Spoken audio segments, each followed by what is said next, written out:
Pagi di Surabaya selalu istimewa, dipenuhi dengan suasana unik kota yang terbangun, ketika keheningan malam perlahan digantikan oleh suara-suara pertama hari yang dimulai. Kota, yang terhampar di tepi Sungai Kalimas yang perkasa, salah satu sungai terbesar di Jawa Timur, perlahan terbangun di bawah sinar pertama matahari pagi, mewarnai permukaan air dengan nuansa keemasan merah muda yang menakjubkan, menciptakan gambaran hampir mistis tentang kebangkitan alam. Tepian sungai sudah dipenuhi oleh para pelari pagi dan pensiunan yang mengajak anjing berjalan-jalan, dan tram pertama memulai rute biasanya melintasi jalan-jalan bersejarah metropolis Jawa ini.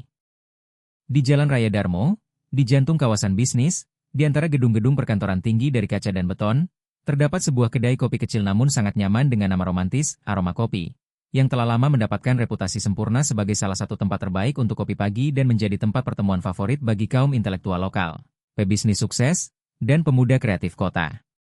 Interiornya yang dirancang dengan cermat menyerupai kafe-kafe Eropa kuno dengan panel kayu di dinding, lampu gantung vintage yang menciptakan cahaya lembut dan hangat, serta aroma biji kopi premium yang baru digiling yang tak terlupakan, yang menyambut setiap pengunjung tepat di pintu masuk, menjanjikan awal hari yang indah. Kesinilah, di pagi Oktober yang sejuk ini, ketika suhu udara nyaris tidak melebihi 25 derajat Celcius dan daun-daun kuning pertama sudah menutupi trotoar kota, Bapak Budi Santoso, seorang pengusaha sukses berusia 50-an, melangkah. Namanya dikenal luas di kalangan bisnis tidak hanya di Surabaya, tetapi juga di seluruh Jawa Timur. Perusahaan konstruksinya, Jayatama Konstruksi, adalah salah satu yang paling makmur dan dapat diandalkan di wilayah tersebut, telah menyelesaikan puluhan proyek besar selama bertahun-tahun beroperasi, mulai dari kompleks perumahan modern hingga pusat perbelanjaan dan fasilitas industri. Selama 25 tahun kerja keras di bisnis konstruksi, ia tidak hanya mengumpulkan kekayaan yang mengesankan, tetapi juga reputasi bisnis yang sempurna sebagai orang yang selalu memegang janjinya di hadapan mitra dan klien. Rambutnya yang keabu-abuan disisir rapi ke belakang, memberinya penampilan seperti pebisnis Eropa yang sukses. Setelan Italia mahal berwarna biru tua dari Ermenegildo Zegna melekat sempurna di tubuhnya, menonjolkan status dan posisinya di masyarakat. Dan di pergelangan tangannya berkilauan jam tangan Swiss, Patek Philippe, senilai sebuah apartemen kecil di pusat kota. Namun, terlepas dari semua atribut lahiriah kesuksesan finansial ini, hal yang paling berharga dan penting baginya pagi itu bukanlah kemewahan hidup yang mengelilinginya, melainkan kesempatan langka, hampir unik, untuk menghabiskan beberapa jam berharga bersama putri tunggalnya dan tercinta, Ayu, yang ia temui hanya beberapa kali setahun karena spesifikasi khusus dan kerahasiaan ketat dinas militernya. Ayu Santoso, putri Bapak Budi berusia 28 tahun, adalah perwujudan hidup yang sepenuhnya berlawanan dengan gagasan umum dan luas di masyarakat modern tentang seorang wanita muda seusianya, yang seharusnya tertarik pada mode, kehidupan sosial, dan mencari kebahagiaan pribadi. Alih-alih mengunjungi butik-butik modis di Jalan Tunjungan, acara-acara sosial di restoran-restoran mewah di Jakarta, dan kehidupan riang dengan uang dari ayah yang kaya, keberadaannya berlangsung dalam realitas yang sama sekali berbeda dan keras. Dalam kondisi ketat pangkalan militer rahasia yang terletak di sudut-sudut paling terpencil dan sulit dijangkau di negara yang luas ini, serta dalam operasi yang mematikan di wilayah-wilayah yang tidak biasa dibicarakan bahkan di kalangan militer. Ia bertugas sebagai perwira di Satuan 81 Gultor Kopassus, Komando Pasukan Khusus, sebuah unit elit intelijen militer Indonesia, di mana hanya yang terbaik dari yang terbaik yang dipilih, yang telah melewati seleksi multitahap yang sangat sulit, di mana dari 100 pelamar, hanya sedikit yang mencapai tahap akhir. Selama 6 tahun dinas yang tanpa celah dan setia, setiap hari merupakan ujian karakter, kemauan keras, daya tahan fisik, dan profesionalisme, ia berpartisipasi dalam 12 operasi rahasia dengan berbagai tingkat kesulitan dan bahaya, yang tidak akan pernah diceritakan dalam berita malam di televisi, tidak akan ditulis di surat kabar dan majalah, dan yang akan selamanya tetap dirahasiakan dalam arsip-arsip berdebu intelijen militer. Tubuhnya, selama bertahun-tahun persiapan harian yang melelahkan, telah berubah menjadi senjata tempur yang sempurna. Setiap otot telah diasah oleh ribuan jam latihan intensif dalam bela diri, penguasaan segala jenis senjata api dan senjata tajam, pelatihan parasut dan taktis, bertahan hidup dalam kondisi iklim ekstrim, ketahanan psikologis di bawah siksaan dan interogasi, serta kemampuan untuk membuat keputusan instan yang tepat dalam situasi kritis, di mana kesalahan terkecil berarti kematian yang tak terhindarkan. Namun, terlepas dari semua efektivitas profesionalnya yang mematikan dan kemampuannya untuk menetralkan musuh dengan puluhan cara berbeda, di hari Oktober yang tenang ini ia tampak seperti wanita muda cantik biasa dalam mantel wol abu-abu yang elegan dan celana jeans biru tua, dengan rambut coklat gelap panjang yang mewah, diikat rapi menjadi ekor kuda yang sederhana namun anggun. Di wajahnya tidak ada riasan mencolok, hanya rona alami yang ringan, menonjolkan fitur-fitur wajah yang tepat dan mata coklat muda yang ekspresif, di kedalamannya, seolah-olah, Terbaca semacam kebijaksanaan dan kedalaman khusus, yang hanya tersedia bagi mereka yang telah berkali-kali melihat kematian dari dekat dan menatapnya langsung di mata. Dia bisa dengan mudah tersesat di antara kerumunan pengunjung kafe biasa, dan tidak ada yang akan pernah curiga bahwa gadis yang tampak rapuh ini mampu dalam hitungan detik menetralkan beberapa musuh bersenjata dan berbahaya secara profesional. Hanya pengamat yang benar-benar cermat dan berpengalaman dengan pandangan profesional yang dapat melihat beberapa detail yang nyaris tidak terlihat. Postur militernya yang sempurna dengan punggung yang lurus, kewaspadaan tatapan yang konstan dan tidak pernah mengendur, yang secara berkala, seolah dengan sendirinya, secara metodis memindai seluruh ruangan dan setiap orang yang masuk. Dan cara khusus di mana ia secara naluriah memilih tempat di meja dengan punggung menghadap dinding yang solid. Dengan pemandangan yang sangat baik ke semua pintu masuk dan keluar dari tempat itu. Teknik taktis klasik petugas operasional dan spesialis militer yang berpengalaman. Mereka duduk di meja kayu kecil di dekat jendela panorama. Dari sana terlihat pemandangan Jalan Raya Darmo yang ramai dengan lalu lintas pagi yang padat, orang-orang yang tergesa-gesa bekerja, mobil-mobil yang lewat, dan halte angkutan umum. Bapak Budi dengan antusiasme yang tulus dan kebanggaan seorang ayah bercerita kepada putrinya tentang proyek-proyek bisnis ambisiusnya yang baru, yang seharusnya membawa perusahaannya ke tingkat perkembangan kualitas yang sama sekali baru. Baru-baru ini, Jayatama Konstruksi mendapatkan kontrak pemerintah besar untuk pembangunan pusat perbelanjaan dan hiburan ultramodern di pinggir kota. Proyek megah dengan total nilai lebih dari 2 triliun rupiah. Dia dengan jelas antusias berbagi detail rumit tentang solusi arsitektur inovatif yang dikembangkan oleh biro desain terkenal dari Jakarta, inovasi teknis dan teknologi modern yang direncanakan akan diterapkan dalam pembangunan, dan kesulitan-kesulitan konstan dalam menyelaraskan rencana ambisius dengan administrasi kota yang konservatif. Ayu mendengarkan ayahnya dengan penuh perhatian dan minat seorang putri yang tulus, sesekali mengajukan pertanyaan klarifikasi tentang detail proyek, menikmati kesempatan langka dan berharga ini untuk sesaat, merasa seperti putri biasa, berbicara dengan ayah tercinta, tentang pekerjaan dan rencananya, dan bukan sebagai unit tempur tanpa nama dari pasukan khusus, yang hanya ada di bawah nomor kode dalam dokumen militer yang sangat rahasia. Dia perlahan dan penuh perhatian meminum espresso ganda favoritnya tanpa gula sama sekali. Kebiasaan yang terbentuk selama bertahun-tahun bertugas dalam kondisi lapangan yang keras, di mana setiap gram berat tambahan di ransel lapangan dan setiap kalori yang tidak perlu dalam jatah makanan yang terbatas sangat penting untuk keberhasilan pelaksanaan tugas tempur. Di kedai kopi Aroma Kopi pada pagi hari itu hanya ada sedikit pengunjung. Di meja sudut duduk sepasang mahasiswa muda dari universitas setempat, asyik bekerja di laptop untuk proyek akademik bersama. Di dinding paling belakang, seorang pria tua berpenampilan intelektual duduk dengan koran pagi dan secangkir cappuccino beraroma. Dan di belakang bar counter modern, dua barista muda yang ramah dengan celemek khas dengan rajin menyiapkan pesanan berikutnya dan berbicara pelan satu sama lain tentang rencana akhir pekan.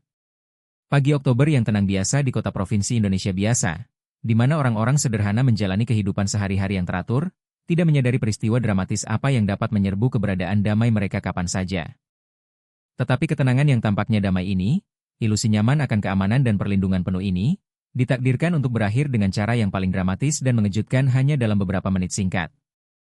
Jam dinding dengan gaya vintage elegan menunjukkan pukul 8.37 pagi tepat, ketika pintu masuk kedai kopi yang kokoh tiba-tiba terbuka dengan kekuatan yang begitu dahsyat, sehingga kusen kayu bergetar mengancam. Dan suara gemerincing bel dekoratif di atas pintu yang biasanya merdu, berubah menjadi dering tajam, mengkhawatirkan, hampir panik, membuat semua orang yang hadir tanpa sadar tersentak dan menoleh ketakutan ke sumber suara mendadak itu. 4 pria berpenampilan sangat mengancam dan berbahaya dengan bala celava rajutan hitam, yang menutupi seluruh wajah mereka kecuali celah sempit untuk mata, dan pakaian gelap yang tidak mencolok, menyerbu masuk ke dalam ruangan dengan agresi ganas seperti predator lapar yang menyerang mangsa tak berdaya, mengacungkan pistol hitam berkilau dan bahkan senapan serbu AK-47, yang secara instan dan tak terhindarkan mengubah kedai kopi pagi yang nyaman menjadi zona bahaya mematikan yang nyata. Pemimpin kelompok kriminal bersenjata itu, berbadan atletis kekar, seorang pria sekitar 185 cm, dengan senapan serbu AK-47 yang mengancam di tangan berototnya, yang ditutupi tato-tato kriminal yang tak terhitung jumlahnya, segera dan dengan berwibawa berteriak dengan suara serak, jelas akibat merokok berat, di mana dengan jelas terdengar bertahun-tahun kehidupan penjara yang keras dan kekacauan jalanan.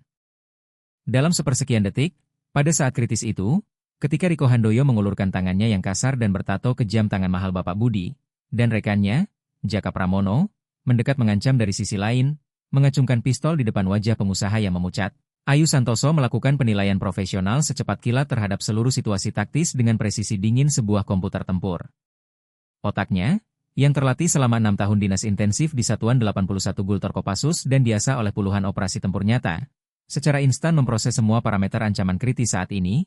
4 musuh bersenjata dengan tingkat pelatihan profesional yang jelas rendah. Dilihat dari cengkeraman senjata mereka yang salah dan posisi kacau di ruangan, 7 warga sipil yang berada di bawah ancaman langsung dan membutuhkan perlindungan.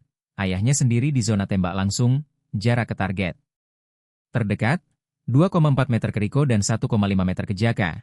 Lintasan serangan optimal dengan risiko minimal tembakan tak sengaja ke pengunjung yang tidak bersalah. Dan yang paling penting, jendela kesempatan tidak lebih dari 3 detik. Setelah itu situasi dapat lepas kendali dan menyebabkan banyak korban. Detak jantungnya, terlepas dari kekritisan momen, tetap luar biasa teratur dan terkendali pada level 60 detak per menit. Hasil dari pelatihan bertahun-tahun dalam mengelola stres dan adrenalin dalam kondisi ekstrim. Napasnya dalam dan teratur, mengoksigenasi darah untuk ledakan upaya fisik yang akan datang. Otot-otot tubuhnya, yang secara fisik terlihat sangat santai, sebenarnya berada dalam keadaan ketegangan terkontrol, siap setiap saat untuk melepaskan energi yang terkumpul dalam serangkaian gerakan yang tepat dan mematikan. Biasa hingga otomatisasi oleh ribuan jam latihan yang melelahkan di pusat pelatihan pasukan khusus. Pada saat yang sama, ketika jari-jari kasar Riko hampir menyentuh pergelangan tangan ayahnya, Ayu melakukan gerakan pertamanya dengan kecepatan dan ketepatan yang sangat mencengangkan, sehingga mata manusia nyaris tidak dapat menangkap apa yang sedang terjadi. Tangan kanannya melesat ke atas secepat kobra menyerang mangsanya, dan dengan cengkeraman baja, mengembangkan kekuatan lebih dari 100 kg, berkat bertahun-tahun pelatihan khusus, dia mencengkeram pergelangan tangan Riko tepat pada saat dia paling rentan dan tidak mengharapkan perlawanan. Menggunakan kuncian nyeri klasik dari gudang senjata pencak silat dan bela diri militer, dia dengan cepat memutar lengannya melawan arah alami sendi, menyebabkan rasa sakit yang melumpuhkan secara instan, yang membuat jari-jari penjahat itu tanpa sengaja terbuka, kehilangan kendali atas senjata. Senapan serbu AK-47 jatuh ke lantai kayu kedai kopi dengan dentuman logam yang nyaring, tetapi Ayu sudah beralih ke fase kedua serangan, tidak memberi lawan kesempatan sedikit pun untuk pulih atau melakukan serangan balik. Tangan kirinya, mengepal keras, dengan kekuatan dan ketepatan luar biasa dari seorang pejuang berpengalaman, melancarkan pukulan siku yang menghancurkan tepat ke rahang Riko, mengarah ke titik yang terletak 2 cm di kiri dagu. Tempat di mana pukulan dijamin menyebabkan hilangnya kesadaran secara instan karena gegar otak mendadak dan gangguan sistem vestibular. Suara pukulan itu menyerupai patah ranting, kering, jelas, dan menakutkan. Mata Riko langsung memutar. Tubuhnya yang besar kehilangan semua tonus otot, dan dia ambruk ke lantai kedai kopi. Seperti pohon tumbang, sepenuhnya tidak sadarkan diri dan tidak mampu melanjutkan perlawanan apapun. Seluruh manuver gabungan ini, dari kuncian hingga pukulan ko, memakan waktu tepat 1,8 detik. Waktu di mana orang biasa bahkan tidak sempat menyadari dimulainya konflik. Namun, Ayu tidak bisa memanjakan diri untuk berhenti atau menikmati kemenangan kecil pertama. Situasinya masih sangat berbahaya, dan 3 penjahat bersenjata lainnya merupakan ancaman mematikan bagi semua orang di kedai kopi. Jaka Pramono, yang berdiri hanya 1,5 meter di kanannya dan memegang pistol, membeku sepersekian detik karena shock, menyaksikan bagaimana bosnya tiba-tiba ambruk ke lantai dalam keadaan tidak sadarkan diri. Dan momen kebingungan ini menjadi kesalahan fatalnya. Menggunakan inersia dari gerakan sebelumnya dan tanpa membuang sedetik pun waktu berharga, Ayu dengan cepat berbalik dengan kaki kanannya dengan keanggunan dan ketepatan seorang balerina profesional, tetapi dengan kekuatan dan niat seorang petarung tempur. Dan kaki kirinya, dengan sepatu hitam elegan berhak sedang, melukiskan busur sempurna di udara, langsung menuju tempurung lutut Jaka. Pukulan itu mendarat tepat di sisi lutut dengan kekuatan setara dengan palu godam. Teknik ini dirancang khusus untuk melumpuhkan lawan secara instan melalui kerusakan sistem gerak. Terdengar suara retakan ligamen yang menjijikan dan pergeseran permukaan sendi, dan Jaka menjerit kesakitan yang tiba-tiba tak tertahankan. Tubuhnya mulai tumbang ke sisi kaki yang cedera, yang tidak lagi mampu menahan berat tubuhnya yang besar. Tapi Ayu sudah di dekatnya. Gerakannya mengalir dari satu ke yang lain seperti tarian kematian yang telah dilatih dengan sempurna, tidak meninggalkan kesempatan sedikit pun bagi lawan. Saat Jaka jatuh, dia melakukan kuncian leher klasik. Teknik yang dikenal di kalangan pasukan khusus sebagai choke hold segitiga, di mana lengan bawah dan bisep menekan arteri karotis di kedua sisi leher, memotong aliran darah ke otak. Jaka mencoba melawan. Tangannya yang bebas secara naluriah bergerak ke leher, mencoba melonggarkan cengkeraman baja, tetapi usahanya sama sekali tidak berguna melawan teknik yang dilakukan secara profesional. Setelah 5 detik tekanan terus-menerus pada arteri karotis, perlawanannya mulai melemah, otot-ototnya rileks, dan setelah 3 detik lagi dia benar-benar kehilangan kesadaran. Tubuhnya lemas di tangan Ayu. Dia dengan hati-hati menurunkan tubuh tak sadarkan diri itu ke lantai, sudah menilai ancaman berikutnya dan merencanakan tindakan lebih lanjut. Slamet dan Joko, dua anggota geng kriminal yang tersisa, menyaksikan kejadian itu dari posisi di dinding berlawanan di kedai kopi. Dan apa yang mereka lihat dengan mata kepala sendiri dalam 10 detik yang luar biasa ini sepenuhnya bertentangan dengan semua gagasan mereka tentang realitas dan kemampuan manusia. Pemimpin mereka dan anggota kelompok terkuat terbaring tak sadarkan diri di lantai, dan mereka, mantan petinju profesional kelas berat, telah dilumpuhkan oleh seorang gadis yang tanpa rapuh lebih cepat dari kedipan mata mereka. Ketakutan primitif, melumpuhkan, irasional terhadap kekuatan yang tidak dikenal dan tidak dapat dipahami, menyelimuti pikiran mereka, mengusir semua sisa keberanian dan agresi yang mereka tunjukkan semenit yang lalu. Otak mereka tidak mampu memproses dan menerima apa yang mereka lihat, mengirimkan satu sinyal sederhana, lari segera, selamatkan diri, menjauhlah dari bahaya mematikan ini, yang terwujud dalam sosok wanita muda dengan mata coklat dingin seorang pembunuh profesional. Slamet pertama kali berbalik ke arah pintu keluar. Naluri mempertahankan dirinya sepenuhnya menekan setiap pikiran untuk melanjutkan perampokan atau membantu teman-temannya, dan Joko segera mengikuti jejaknya, menjatuhkan pistolnya ke lantai dalam kepanikan untuk meninggalkan tempat terkutuk itu. Mereka berlari ke arah pintu keluar dengan kecepatan putus asa, seolah-olah iblis sendiri sedang mengejar mereka, saling mendorong, dan tersandung meja dan kursi dalam pelarian panik mereka.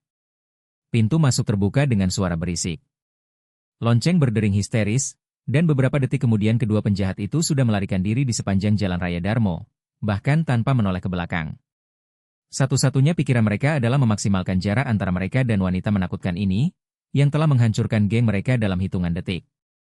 Ayu secara naluriah mengambil 2 langkah ke arah penjahat yang melarikan diri. Refleks tempurnya menuntutnya untuk menyelesaikan netralisasi semua ancaman, tetapi pelatihan profesional dan perhitungan dingin menghentikannya. Pengejaran berarti meninggalkan ayahnya dan warga sipil tanpa perlindungan dengan 2 penjahat bersenjata yang masih berada di ruangan, meskipun tidak sadarkan diri. Tetapi senjata mereka tergeletak di lantai dalam jangkauan, dan situasi dapat berubah dalam hitungan detik jika mereka sadar. Tugas utamanya adalah melindungi orang-orang tak berdosa, bukan menangkap semua anggota geng. Ini adalah tugas polisi, yang harus segera dipanggil. Dia dengan cepat menilai situasi di kedai kopi. Semua pengunjung hidup dan tidak terluka, meskipun dalam keadaan shock mendalam dari apa yang baru saja terjadi di depan mata mereka. Pasangan mahasiswa duduk saling berpelukan dengan mata terbelalak ketakutan. Gadis itu terisak pelan, dan pacarnya memeluknya dengan tangan gemetar. Pria tua di dinding membeku dengan koran di tangannya. Wajahnya pucat, tetapi dia tampaknya lebih mengendalikan diri daripada para pemuda. 2 barista di counter berdiri diam, tidak dapat percaya bahwa perampokan pagi yang biasa telah berubah menjadi adegan dari film laga. Bapak Budi menatap putrinya dengan ekspresi yang bercampur bangga, takjub, dan sedikit ketakutan. Dia selalu tahu bahwa putrinya bertugas di pasukan khusus. Tapi lain halnya mengetahui itu secara abstrak, dan lain halnya melihatnya beraksi, mengamati efektivitas yang dingin dan tanpa ampun di mana dia melumpuhkan penjahat bersenjata. Ayu dengan cepat mendekati tubuh Riko dan Jaka yang tak sadarkan diri, secara profesional memeriksa denyut nadi mereka. Keduanya hidup, hanya dalam kondisi knockout yang dalam, yang memang menjadi tujuannya. Dia tidak pernah bertujuan untuk membunuh ketika itu tidak mutlak diperlukan untuk menyelamatkan nyawa. Kemudian dia mengumpulkan senjata mereka, mengosongkan pistol dan senapan serbu dengan mudah seorang profesional yang telah melakukannya ribuan kali, dan membawa semuanya ke bar counter, tempat para barista yang ketakutan masih berdiri dalam keadaan kebingungan. Panggil polisi dan ambulans, katanya dengan tenang dan berwibawa. Suaranya tidak bergetar. Tidak ada jejak adrenalin atau kegelisahan di dalamnya, hanya kepercayaan diri profesional seorang petugas berpengalaman yang terbiasa mengendalikan situasi. Salah satu barista, seorang pemuda berusia 20-an, mengangguk dan dengan tangan gemetar meraih telepon. Sementara itu, Ayu menggunakan sabuk kulit dari tas pengunjung, yang dengan senang hati mereka berikan, untuk mengikat tangan kedua penjahat yang tidak sadarkan diri di belakang punggung mereka, menggunakan teknik pengikatan khusus yang diajarkan di pasukan khusus. Bahkan ketika mereka sadar, melepaskan diri akan hampir tidak mungkin tanpa bantuan dari luar. Dia juga memeriksa saku mereka, menyita telepon, pisau, dan barang berbahaya lainnya, menumpuk semuanya dengan rapi untuk diserahkan kepada aparat penegak hukum sebagai barang bukti. Di kawasan industri lama di pinggir kota Surabaya, di mana bangunan-bangunan pabrik peninggalan era Orde Baru menjulang seperti monumen sura masa lalu, di sebuah gudang yang bobrok dari bekas pabrik permesinan yang tutup pada tahun 90-an selama keruntuhan ekonomi, berkumpullah 2 pria, yang wajah mereka dipelintir oleh kemarahan, penghinaan, dan nafsu balas dendam. Slamet Subagio dan Joko Susilo, para penjahat yang melarikan diri dengan memalukan dari kedai kopi di Surabaya, meninggalkan teman-teman mereka, masih belum bisa pulih dari shock yang mereka alami beberapa jam yang lalu. Mereka duduk di atas kotak kayu tua di ruangan yang dingin dan remang-remang, hanya diterangi oleh lampu redup yang tergantung di langit-langit dengan kabel yang usang, dan mencoba memahami apa yang telah terjadi. Tetapi setiap upaya analisis mengarah pada kesimpulan yang sama. Mereka telah dipermalukan, diinjak-injak, dijadikan bahan tertawaan. Slamet, seorang kriminal berusia 42 tahun dengan 3 catatan kriminal karena perampokan dan penyerangan, seorang pria yang ditakuti di kalangan kriminal karena kekejaman dan kekejamannya, duduk dengan kepala tertunduk. Tinju besarnya terkepal begitu kuat sehingga buku-buku jarinya memutih karena ketegangan. Joko, seorang pecandu narkoba berusia 25 tahun dan perampok jalanan kecil, yang tumbuh dalam kemiskinan dan kekerasan di daerah kumuh perkotaan, dengan gugup menghisap rokok demi rokok. Tangannya masih sedikit gemetar karena adrenalin dan ketakutan yang dia rasakan, melihat bagaimana gadis itu dalam hitungan detik mengubah geng bersenjata mereka menjadi korban tak berdaya. Keheningan di gudang itu berat dan mencekik, hanya terganggu oleh suara sesekali mobil yang lewat di jalan yang rusak dan gonggongan anjing liar yang jauh. Slamet tiba-tiba memukul meja kayu di depannya dengan tinjunya begitu keras sehingga kayu tua itu retak, tidak tahan benturan, dan suaranya bergema di ruangan kosong itu. Kita dipermalukan oleh seorang gadis. Seorang gadis biasa menghancurkan geng kita dalam 10 detik sialan. Suaranya penuh dengan kemarahan yang membara dan rasa sakit harga diri yang terluka. Dia berteriak ke dalam kekosongan, seolah itu bisa mengubah apa yang telah terjadi. Riko dan Jaka sekarang di sel isolasi. Besok mereka akan dipindahkan ke rutan dan mulai diadili, dan kita telah menjadi bahan tertawaan seluruh dunia kriminal. Joko menghisap rokoknya begitu dalam sehingga ujungnya menyala terang berwarna oranye di ruangan remang-remang itu dan menghembuskan asap tebal, yang perlahan melayang ke langit-langit, larut dalam udara pengap gedung yang terbengkalai. Dia bukan gadis biasa. Slamet, katanya dengan suara serak, menggunakan nama panggilan jalanan Slamet. Kau lihat bagaimana dia bergerak? Dia seorang militer profesional, mungkin pasukan khusus atau semacamnya. Gerakan seperti itu tidak datang begitu saja. Itu bertahun-tahun latihan. Mungkin bahkan berpartisipasi dalam operasi tempur nyata. Kita salah masuk, menyerang orang yang salah. Namun, pengakuan kesalahannya dan pemahaman bahwa mereka telah berhadapan dengan seorang profesional tingkat tertinggi, tidak memberikan Slamet hiburan atau kelegaan. Sebaliknya, hal itu hanya memperkuat kemarahannya dan keinginannya untuk membalas dendam atas penghinaan, yang kini akan menghantuinya sepanjang sisa hidupnya di kalangan kriminal.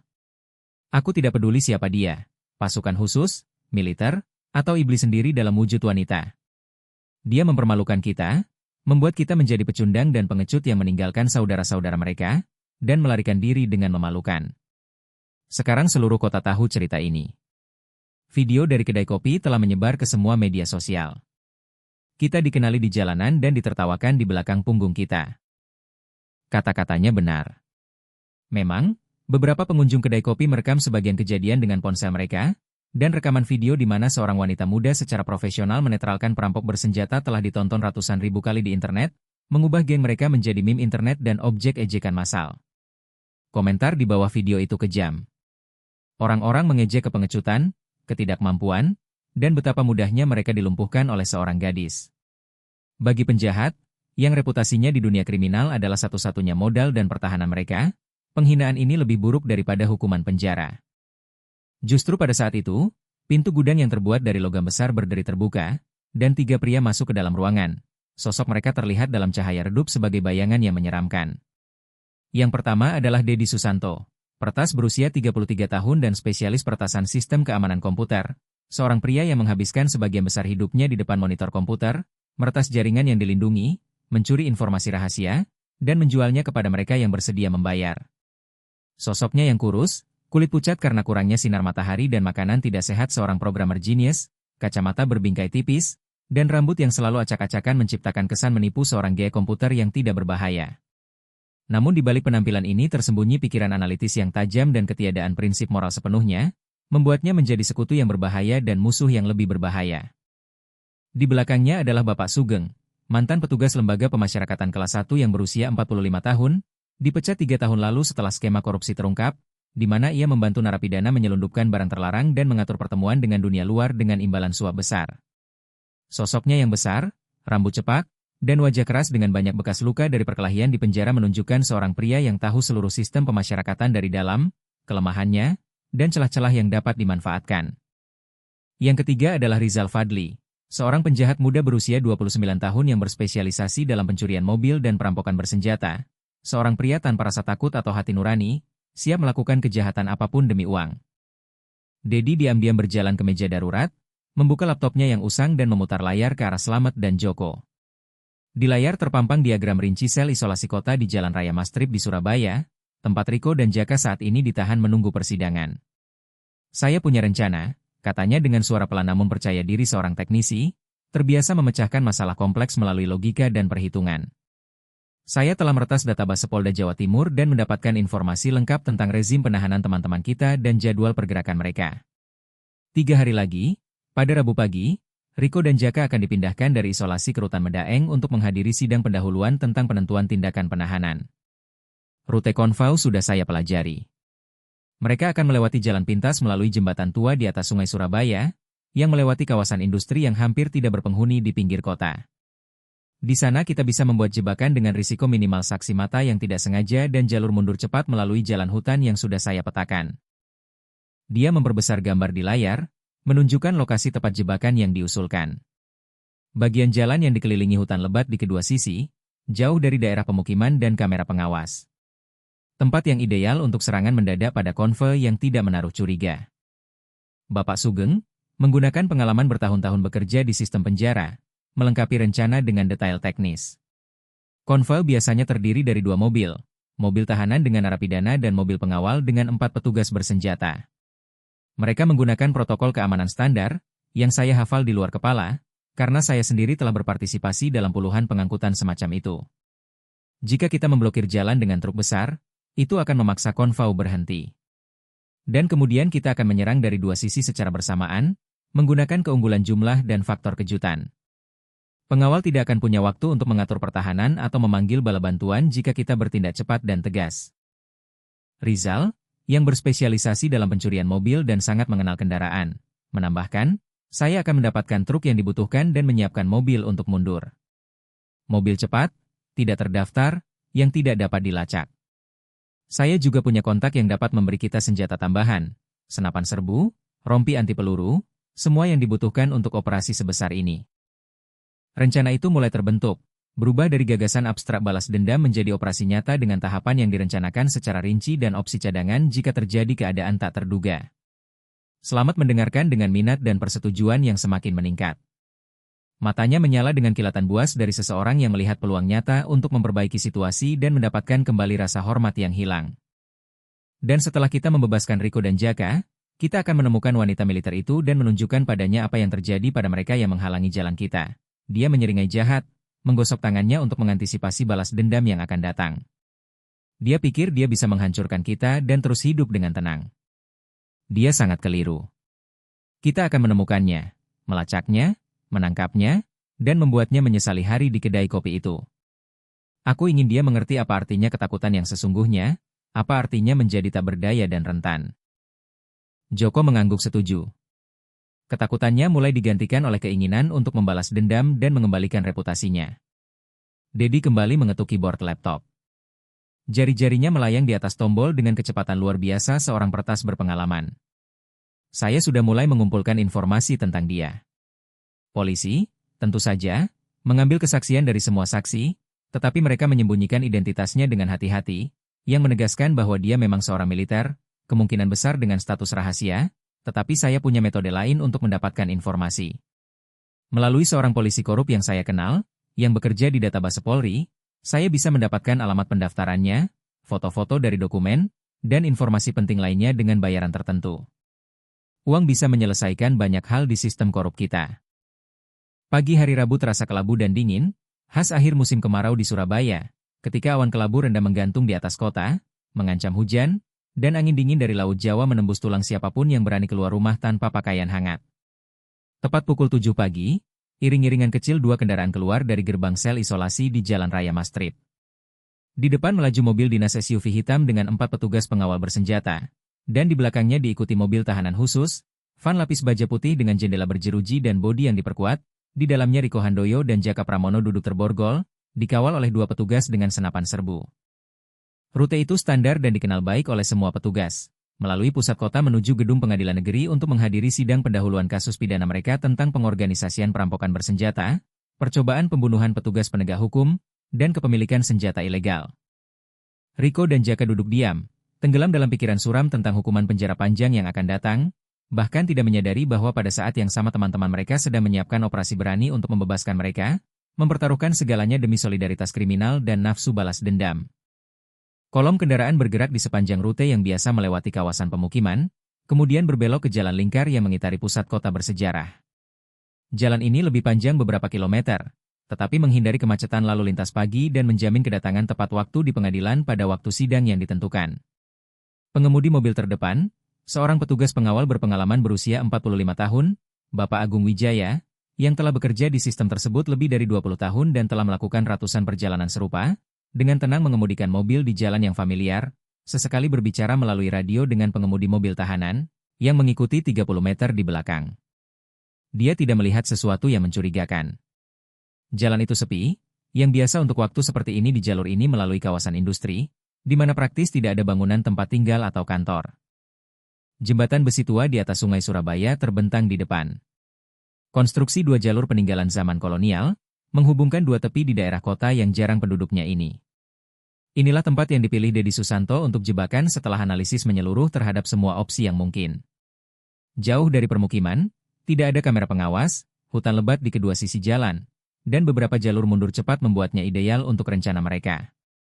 Ketika mobil konvoi terdepan memasuki jembatan, Bapak Agung tiba-tiba melihat di depannya sebuah truk Hino besar, yang melintang di jalan, sepenuhnya menghalangi kedua arah lalu lintas. Pikiran pertamanya adalah kecelakaan lalu lintas atau kerusakan kendaraan, yang kadang-kadang terjadi di jalan-jalan tua ini dengan permukaan yang buruk. Dia secara naluriah mulai mengerem, sambil berusaha melihat pengemudi truk untuk mencari tahu penyebab pemberhentian. Tetapi kabin kosong. Truk itu jelas ditinggalkan dengan sengaja. Justru pada saat itu, naluri profesional, yang biasa selama bertahun-tahun dinas, membuatnya waspada, dan tangannya meraih radio untuk mengirim sinyal darurat. Tetapi sudah terlambat. Dari hutan lebat di kanan dan kiri jalan, secara bersamaan melompat keluar 6 sosok bertopeng dalam pakaian hitam dan bala celava, bersenjata senapan serbu AK-47 dan bergerak dengan koordinasi profesional sebuah kelompok tempur, jelas memiliki pengalaman dalam tindakan bersama. Slamet, Joko, Bapak Sugeng, Rizal, dan 2 tentara bayaran lainnya, yang mereka rekrut untuk operasi dengan imbalan besar, melepaskan tembakan intensif ke roda kedua mobil konvoi, bertujuan untuk melumpuhkan mereka dan menghilangkan kemungkinan manuver atau pelarian. Suara rentetan senapan otomatis bergema di atas sungai dan hutan, memecah keheningan pagi. Kaca mobil terdepan retak akibat terkena beberapa peluru, meskipun lapis baja menahannya agar tidak menembus ke dalam kabin. Tetapi ban, yang tidak memiliki perlindungan seperti itu, dengan cepat kempes, dan SUV itu ambruk di atas velgnya, kehilangan semua mobilitas. Para pengawal di kedua mobil segera bereaksi terhadap serangan itu, membalas tembakan melalui celah khusus di pintu lapis baja mobil tahanan dan jendela mobil dinas. Tetapi posisi mereka sangat tidak menguntungkan. Mereka dikepung dari semua sisi, kendaraan mereka dilumpuhkan. Keunggulan jumlah ada di pihak penyerang, dan yang paling penting, elemen kejutan telah sepenuhnya hilang. Terjadilah baku tembak singkat, tetapi sengit, di mana keunggulan penyerang semakin jelas setiap detiknya. Kepala regu pengawal, Mayor Hendra Permana, seorang perwira berpengalaman menjelang pensiun, menyadari bahwa mereka tidak akan dapat bertahan lama melawan keunggulan jumlah dan daya tembak seperti itu, dan dengan putus asa mencoba melalui radio memanggil bala bantuan, mengirimkan koordinat dan deskripsi serangan. Tetapi Dedi, yang berada di tempat aman 2 km dari lokasi kejadian dengan alat pengacau radio yang kuat, sudah mengaktifkan jammer sinyal radio, yang memblokir semua frekuensi komunikasi darurat dalam radius 5 km, mengubah radio para pengawal menjadi potongan plastik dan logam yang tidak berguna. Bapak Sugeng, menggunakan pengetahuannya tentang protokol penjara dan titik-titik rentan mobil tahanan lapis baja, yang telah ia pelajari dari dalam selama bertahun-tahun bekerja di sistem, secara metodis menembaki kunci pintu belakang mobil tahanan, bertujuan untuk menghancurkan mekanisme penguncian dan mendapatkan akses ke narapidana di dalamnya. Setelah beberapa tembakan tepat dengan peluru kuat kaliber 7,62 mm, kunci itu pecah berkeping-keping dengan suara dentingan, dan pintu baja besar perlahan terbuka karena beratnya sendiri. Rizal dan seorang tentara bayaran lainnya segera menyerbu masuk, melumpuhkan dua pengawal di dalam mobil tahanan dengan rentetan senapan otomatis pendek, yang diarahkan bukan untuk membunuh, melainkan untuk menekan. Peluru meleset dari orang-orang, tetapi suara dan kedekatan kematian membuat para pengawal secara naluriah membungkuk dan berhenti melawan. Setelah itu mereka dengan cepat dilucuti senjata dan diborgol dengan borgol mereka sendiri, ditinggalkan tergeletak di lantai mobil tahanan. Rico dan Jaka, yang selama ini duduk di dalam, terborgol ke pengait logam di dinding, tidak dapat mempercayai mata dan telinga mereka. Teman-teman mereka benar-benar datang untuk mereka, mempertaruhkan kebebasan dan nyawa demi penyelamatan mereka.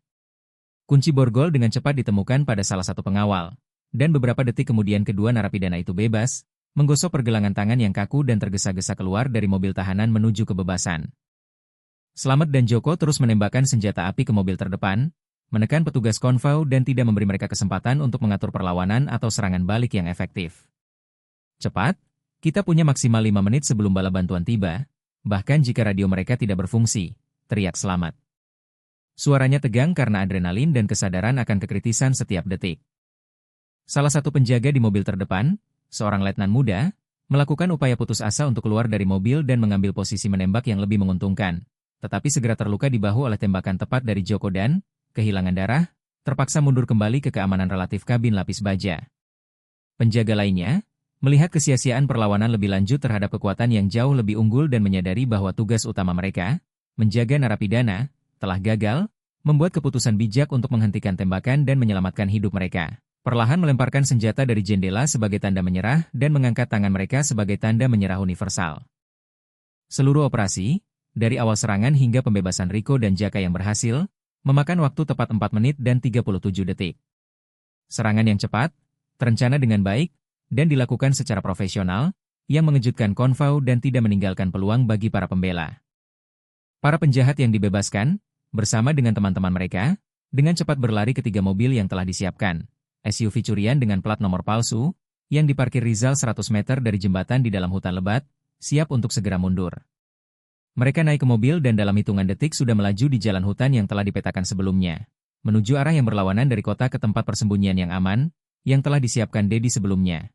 Sebuah pangkalan berburu tua yang terbengkalai di hutan terpencil Jawa Tengah, 180 km dari tempat kejadian, di mana mereka dapat menunggu gelombang pertama pencarian polisi dan merencanakan tindakan selanjutnya. Rico, duduk di kursi belakang SUV yang melaju dan masih belum sepenuhnya menyadari kenyataan penyelamatan yang terjadi, menyentuh rahangnya, di mana masih terasa sakit tumpul akibat pukulan Ayu beberapa hari yang lalu. Sekarang saatnya menghadapi wanita militer itu sekali untuk selamanya. Dia meraung melalui gigi yang terkatup. Matanya menyala dengan kemarahan dan nafsu balas dendam. Dia akan membayar 100 kali lipat untuk penghinaan itu. Aku ingin dia memohon belas kasihan, yang tidak akan kita berikan padanya. Ayu Santoso kembali ke apartemennya di Jakarta larut malam setelah menyelesaikan latihan taktis melelahkan selama 3 hari di Pusat Pelatihan Rahasia Intelijen Militer di Jonggol, Bogor, di mana unitnya melatih skenario penyanderaan yang kompleks dari gedung-gedung yang diperkuat dan netralisasi kelompok teroris dalam kondisi yang semirip mungkin dengan operasi tempur nyata. Tubuhnya lelah karena beban fisik beberapa hari terakhir. Baris-baris panjang dengan perlengkapan tempur lengkap seberat lebih dari 30 kg, latihan serangan, menembak dengan berbagai jenis senjata, bela diri, dan banyak elemen lain dari pelatihan intensif pasukan khusus.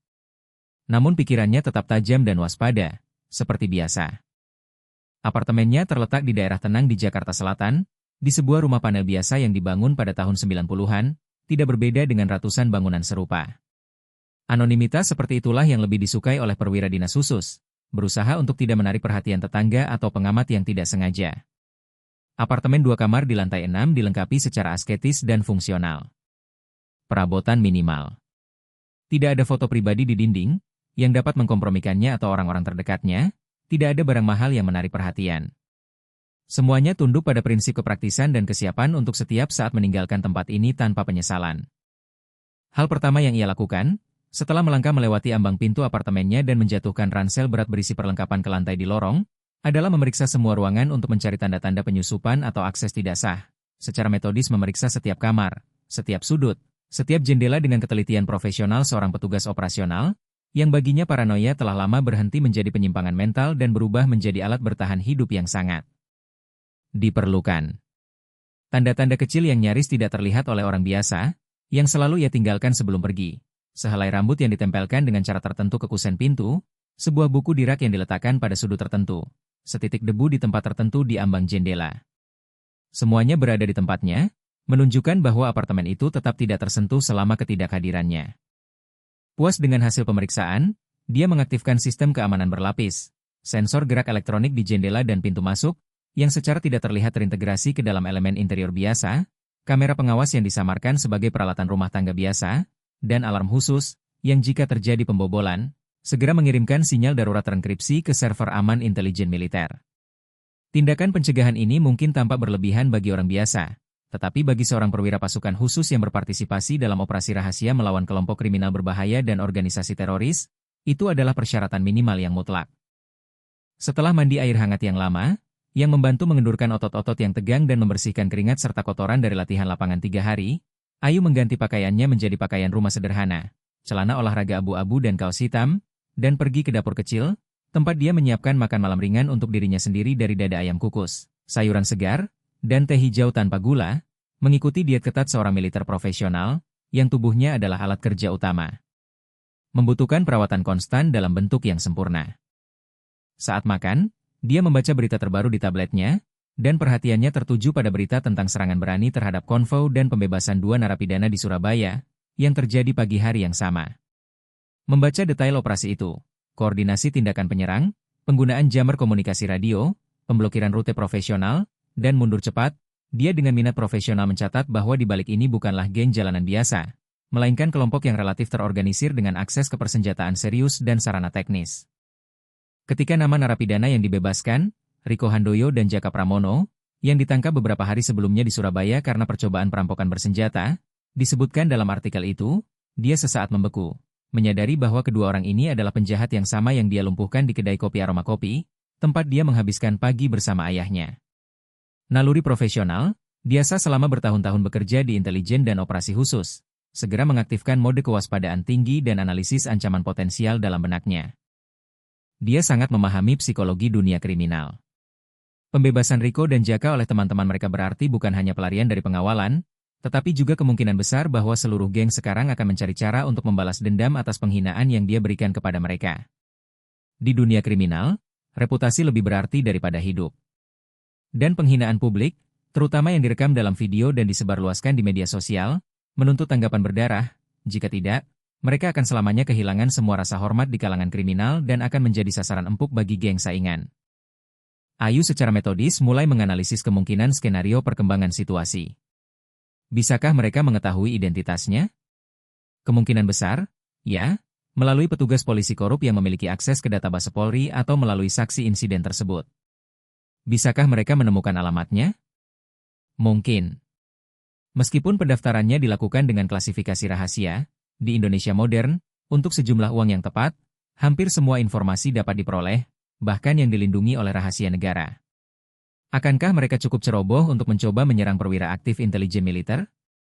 Dalam keadaan normal, ini akan menjadi bunuh diri, tetapi orang-orang yang dibutakan oleh nafsu balas dendam dan kebutuhan untuk mengembalikan reputasi mereka, sering membuat keputusan irasional tanpa memikirkan konsekuensinya.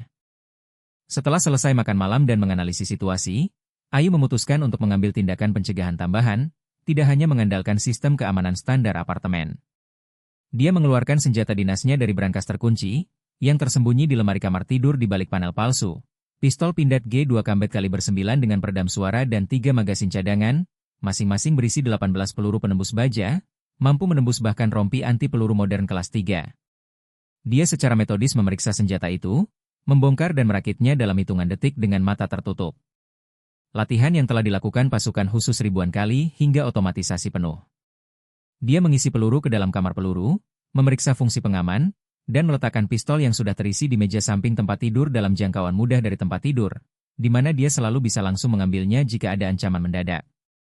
Di samping pistol, dia meletakkan senter taktis berdaya tinggi, yang tidak hanya dapat menerangi ruangan gelap, tetapi juga untuk sementara membutakan musuh dengan kilatan cahaya yang terang di mata, membuatnya disorientasi selama beberapa detik kritis. Namun tindakan keamanan yang paling penting adalah perangkat panggilan darurat khusus, yang selalu dibawa setiap petugas pasukan khusus BIN. Sebuah pemancar kompak, terintegrasi ke dalam gelang wanita yang tampak biasa terbuat dari logam gelap, yang tidak pernah dia lepas bahkan saat tidur atau mandi. Perangkat ini, yang dirancang oleh Biro Desain Rahasia Intelijen Militer khusus untuk personel yang bekerja di bawah penyamaran atau dalam situasi yang berpotensi berbahaya, berisi modul GPS miniatur berakurasi tinggi, yang mengirimkan koordinat pemilik secara real-time ke saluran komunikasi satelit yang dilindungi, dan tombol panggilan darurat, yang disamarkan sebagai elemen dekoratif gelang. Satu kali penekanan tombol ini mengaktifkan protokol respons segera. Sinyal darurat segera diterima di pos jaga tim tempurnya, di mana tim yang terdiri dari 30 prajurit pasukan khusus terbaik berjaga 24 jam sehari, selalu dalam kondisi siaga tempur penuh dan mampu terbang dengan helikopter ke tempat kejadian dalam waktu maksimal 15 menit setelah menerima sinyal darurat. Ayu memeriksa daya baterai perangkat. Indikator menunjukkan 87%, yang berarti setidaknya 1 minggu lagi operasi otonom tanpa pengisian ulang. Dia mengangguk puas, mengetahui bahwa jika ada situasi kritis, bantuan akan datang dengan cepat. Setelah menyiapkan semua tindakan keamanan yang diperlukan dan memastikan bahwa apartemen terlindungi semaksimal mungkin dari kemungkinan penyusupan, Ayu berbaring di tempat tidur sekitar tengah malam, tetapi sulit tidur. Meskipun kelelahan fisik setelah berhari-hari latihan intensif, pikirannya terus bekerja, menganalisis kemungkinan ancaman, menghitung skenario, merencanakan tindakan respons terhadap berbagai skenario serangan. Ini adalah kutukan militer profesional dan petugas dinas khusus, ketidakmampuan untuk sepenuhnya rileks dan mematikan kesiapan internal yang konstan terhadap bahaya, bahkan saat berada dalam keamanan relatif di rumah sendiri. Sekitar pukul 2 pagi dia akhirnya jatuh ke dalam tidur yang gelisah dan dangkal. Jenis tidur yang dikembangkan oleh pasukan khusus selama bertahun-tahun pelatihan. Sebuah kondisi di mana tubuh beristirahat, tetapi alam bawah sadar tetap waspada, siap untuk segera membangunkan seseorang saat mendengar suara atau merasakan bahaya sekecil apapun. Dia tidak tahu dan tidak bisa tahu pada saat itu, bahwa hanya beberapa blok dari rumahnya, diparkir di gang gelap di antara garasi tua, Dedi Susanto sedang duduk di van usangnya, menatap layar laptop, di mana terpampang gambar dari kamera termal yang diarahkan ke jendela apartemennya, dengan sabar menunggu saat dia tertidur. Pukul 3.17 pagi, ketika Jakarta tidur dalam tidurnya yang gelisah dan tidak tenang, dan mobil-mobil yang jarang lewat di jalan-jalan sepi, memecah keheningan dengan raungan mesin, Dedi Susanto duduk di van usangnya, yang diparkir di gang gelap di antara garasi batu bata tua, dan dengan cermat mengamati layar laptopnya, di mana secara real-time ditampilkan peta termal apartemen Ayu, yang diperoleh melalui kamera termal militer profesional, dipasang di atap gedung tetangga sejak sore hari. Titik merah oranye, yang menunjukkan tanda panas tubuh manusia, tetap tidak bergerak di tempat tidur di kamar tidur selama lebih dari 1 jam, yang menunjukkan tidur nyenyak target. Dedi berbalik ke 5 pria yang duduk di belakang di kompartemen kargo van, Riko, Jaka, Slamet, Joko, dan Bapak Sugeng. Mereka semua mengenakan pakaian taktis hitam, bala celava, dan sarung tangan, bersenjata pistol dengan peredam suara dan stun gun, siap untuk operasi yang telah mereka rencanakan selama 2 hari terakhir dengan ketelitian manik. Dia tidur. Tanda panas stabil selama 63 menit terakhir, kata Dedi pelan. Suaranya terdengar tenang dan profesional, seperti seorang ahli bedah sebelum operasi yang rumit. Sistem keamanan apartemennya saya retas 40 menit yang lalu melalui kerentanan dalam protokol enkripsi. Semua sensor gerak, kamera, dan alarm sekarang menyiarkan video yang direkam kemarin alih-alih gambar sebenarnya. Jadi kita tidak terlihat oleh sistem pengawasannya. Kita punya jendela kesempatan sekitar 20 menit sebelum sistem secara otomatis restart dan mendeteksi gangguan. Riko, yang rahangnya masih terasa sakit saat bergerak tiba-tiba, mengingatkannya pada pukulan memalukan di kedai kopi, menggosokkan tangannya dengan antisipasi balas dendam yang akan datang. Matanya menyala dengan api jahat di ruangan van yang remang-remang.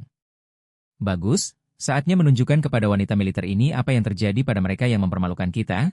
Dia meraung melalui gigi yang terkatup, memeriksa pengisian stun gun-nya, yang mampu mengeluarkan kejutan 50.000 volt, cukup untuk melumpuhkan bahkan orang yang terlatih secara fisik dalam beberapa menit kritis. Jaka, yang lututnya masih diperban setelah pukulan yang diberikan Ayu padanya dan yang menyebabkan dia merasakan nyeri yang konstan setiap kali melangkah, mengangguk setuju. Wajahnya dipelintir oleh campuran ketakutan akan pertemuan kembali dengan wanita berbahaya ini dan nafsu balas dendam atas penghinaan yang dideritanya. Mereka semua ingat dengan jelas betapa mudah dan profesionalnya dia mengalahkan mereka di kedai kopi itu, mengubah penjahat bersenjata menjadi korban tak berdaya dalam hitungan detik. Dan itulah mengapa mereka memilih taktik serangan malam yang mendadak, ketika target mereka akan menjadi yang paling rentan. Tidur, tanpa senjata di tangan, disorientasi oleh bangun yang tiba-tiba, dikelilingi oleh kekuatan yang lebih besar, tidak punya waktu untuk memobilisasi keterampilan tempurnya. Kelompok itu diam-diam keluar dari van. Gerakan mereka sangat terkoordinasi untuk sekelompok preman jalanan. Hasil dari Bapak Sugeng, Ia memiliki pengalaman dinas militer di pasukan dalam negeri sebelum dipecat karena korupsi, telah melakukan beberapa pelatihan intensif dengan mereka tentang taktik penyusupan rahasia dan penangkapan target di ruang tertutup. Mereka bergerak di sepanjang dinding rumah, menggunakan bayangan dan titik buta dari lampu jalan, mendekati pintu masuk gedung apartemen tempat Ayu berada di lantai 6. Dedi sudah meretas kunci elektronik pintu utama melalui kerentanan dalam sistem intercom, menggunakan perangkat khusus yang menghasilkan kode akses yang tepat. Dan pintu logam besar terbuka dengan klik pelan, membiarkan para penjahat masuk ke dalam lorong gelap, berbau kelembaban, ketua, dan urin kucing. Bau khas rumah panel Jakarta yang dibangun pada tahun 90-an. Mereka naik tangga ke lantai 6 dengan berjalan kaki, menghindari lift yang berisik, yang dapat membangunkan tetangga atau menarik perhatian yang tidak perlu. Sepatu mereka dengan sol lembut hampir tidak mengeluarkan suara di tangga beton. Hanya napas pelan 6 pria yang memecah keheningan mencekam lorong malam. Setelah mencapai lantai yang tepat dan menemukan apartemen nomor 63, mereka berhenti di depan pintu masuk lapis baja, dilengkapi dengan 3 kunci keamanan tinggi dan lubang intip, yang tidak mungkin untuk melihat ke dalam berkat penutup khusus dari dalam. Dedi mengeluarkan perangkat elektronik kompas seukuran buku kecil dari ranselnya, pembuka kunci profesional, menggunakan kombinasi pemilihan kode elektronik dan efek mekanis pada silinder kunci.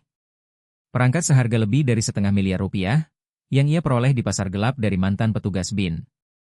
Setelah menghubungkan perangkat ke kunci pertama, ia mengaktifkan program pertasan dan layar kecil berkedip dengan angka hijau, memindai ribuan kombinasi per detik, menganalisis resistansi mekanisme, dan secara bertahap menemukan konfigurasi PIN yang tepat di dalam silinder. Proses ini memakan waktu 127 detik yang sangat lama untuk kunci pertama, 93 detik untuk kunci kedua, dan 115 detik untuk kunci ketiga. Waktu yang terasa seperti keabadian bagi para penjahat yang gelisah, berdiri di koridor gelap dan mendengarkan setiap suara, takut bahwa salah satu tetangga akan keluar dan menemukan keberadaan mereka.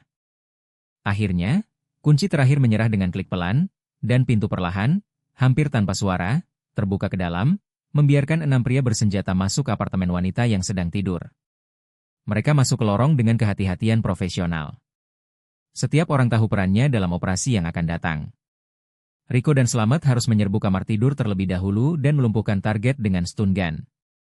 Jaka dan Joko mengawasi mereka dengan senjata siap jika ada perlawanan. Bapak Sugeng tetap berada di pintu masuk, mengendalikan jalur mundur, dan Dedi mengkoordinasikan tindakan melalui headset radio miniatur yang dimiliki setiap anggota kelompok. Tata letak apartemen sudah mereka ketahui hingga detail terkecil berkat Dedi yang telah meretas database perusahaan pengelola dan mendapatkan denah bangunan asli. 2 kamar, dapur, kamar mandi. Kamar tidur terletak di ujung koridor di sebelah kiri. Mereka bergerak di sepanjang koridor gelap seperti bayangan. Mata mereka yang terlatih secara bertahap beradaptasi dengan kegelapan, membedakan garis besar furnitur dan kusen pintu.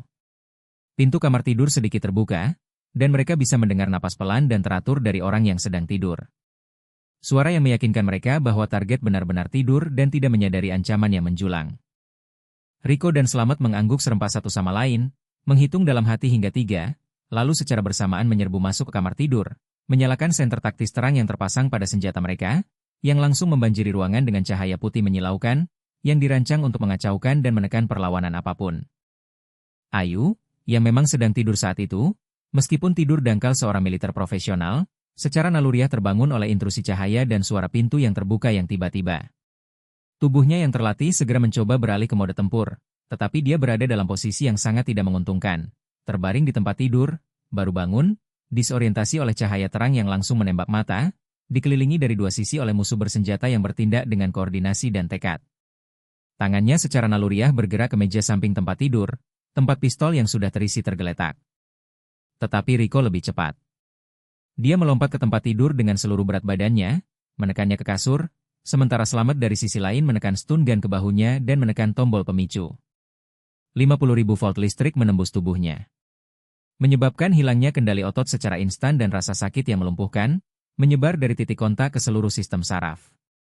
Anggota tubuhnya kejang-kejang, dan kesadarannya selama beberapa detik tenggelam dalam kabut kelabu rasa sakit dan disorientasi. Memanfaatkan detik-detik kritis ketidakberdayaan ini, para penjahat bertindak dengan efisiensi yang brutal. Jaka melemparkan karung hitam tebal ke kepalanya, menghalangi pandangan dan sebagian menghambat pernapasan, menciptakan kepanikan dan disorientasi tambahan. Joko dengan kuat mengikat pergelangan tangannya di belakang punggung dengan kabel ties plastik industri, yang menembus kulit dan membuat setiap upaya untuk membebaskan diri sia-sia. Dan Bapak Sugeng menutup mulutnya dengan kain padat, mencegah kemungkinan berteriak dan menarik perhatian tetangga. Ayu, meskipun merasakan sakit akibat sengatan listrik dan disorientasi, dengan putus asa mencoba melawan. Tubuhnya yang terlatih secara naluriah mencari kelemahan lawan, mencoba melancarkan tendangan dan sundulan, tetapi keunggulan jumlah 6 pria dewasa melawan satu wanita, yang disergap pada saat yang paling rentan, sangatlah besar.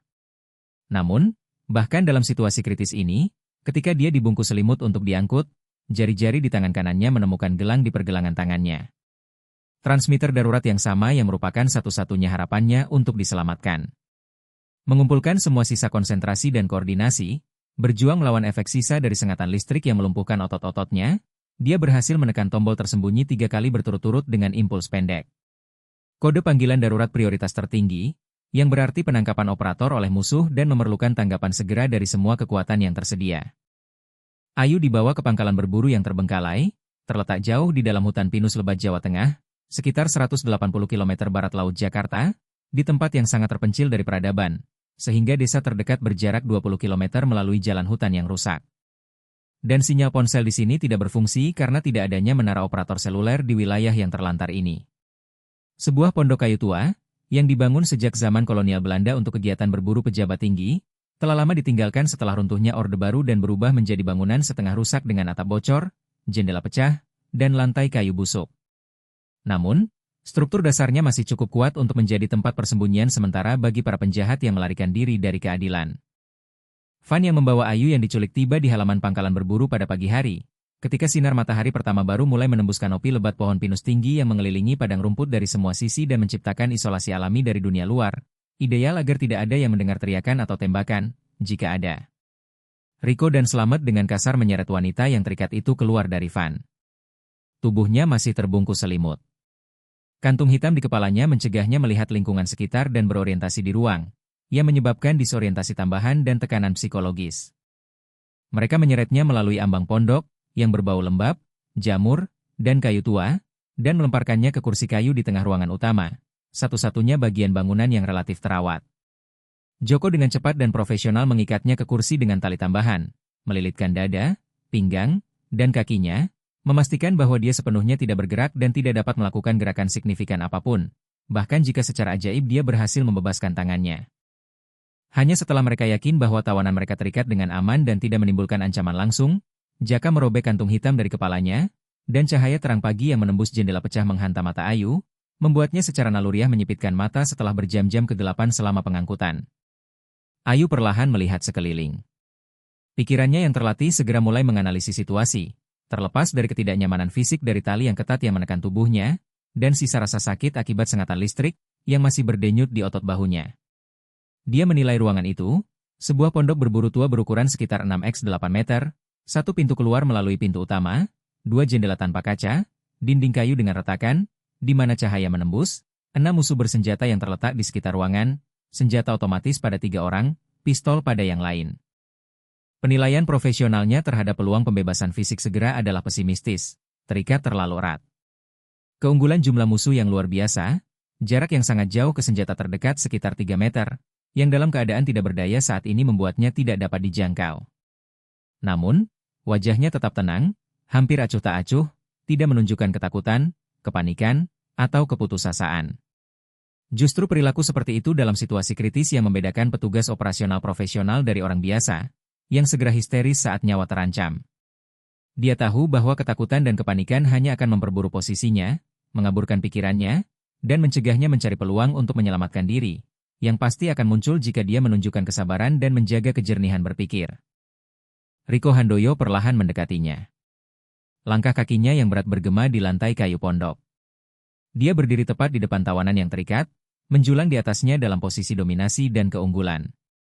Wajahnya dipelintir oleh campuran kemenangan jahat dan kemarahan yang membara, yang telah menumpuk selama berhari-hari setelah penghinaan di kedai kopi. Jadi, wanita militer, kau pikir kau bisa mempermalukan kami dan pergi begitu saja, melanjutkan hidup tenangmu, raungnya. Suaranya penuh dengan kemarahan yang nyaris tak tertahankan dan keinginan untuk menyakiti. Sekarang kau akan membayar setiap detik penghinaan yang kau berikan kepada kami. Kau menjadikan kami bahan tertawaan seluruh dunia kriminal. Video pertunjukan kecilmu telah ditonton jutaan orang. Bahkan anak-anak di jalanan menertawakan kami. Dia mengayunkan tinju besarnya, mengarah ke wajahnya, siap memberikan pukulan telak, menuangkan semua kemarahan dan penghinaan yang terkumpul ke dalamnya. Namun Ayu bahkan tidak berkedip, tidak mengalihkan pandangan. Mata coklat terangnya menatapnya dengan ketenangan dingin seorang militer profesional, yang telah melihat kematian terlalu sering untuk takut dipukuli oleh preman jalanan. Pada saat terakhir, Rico menghentikan tinjunya beberapa sentimeter dari wajahnya, tidak memukul. Namun penahanannya bukan karena belas kasihan atau serangan belas kasihan yang tiba-tiba, melainkan karena keinginan untuk memperpanjang siksaan psikologis tawanan, membuatnya takut, memohon belas kasihan, mematahkan semangatnya sebelum mematahkan tubuhnya.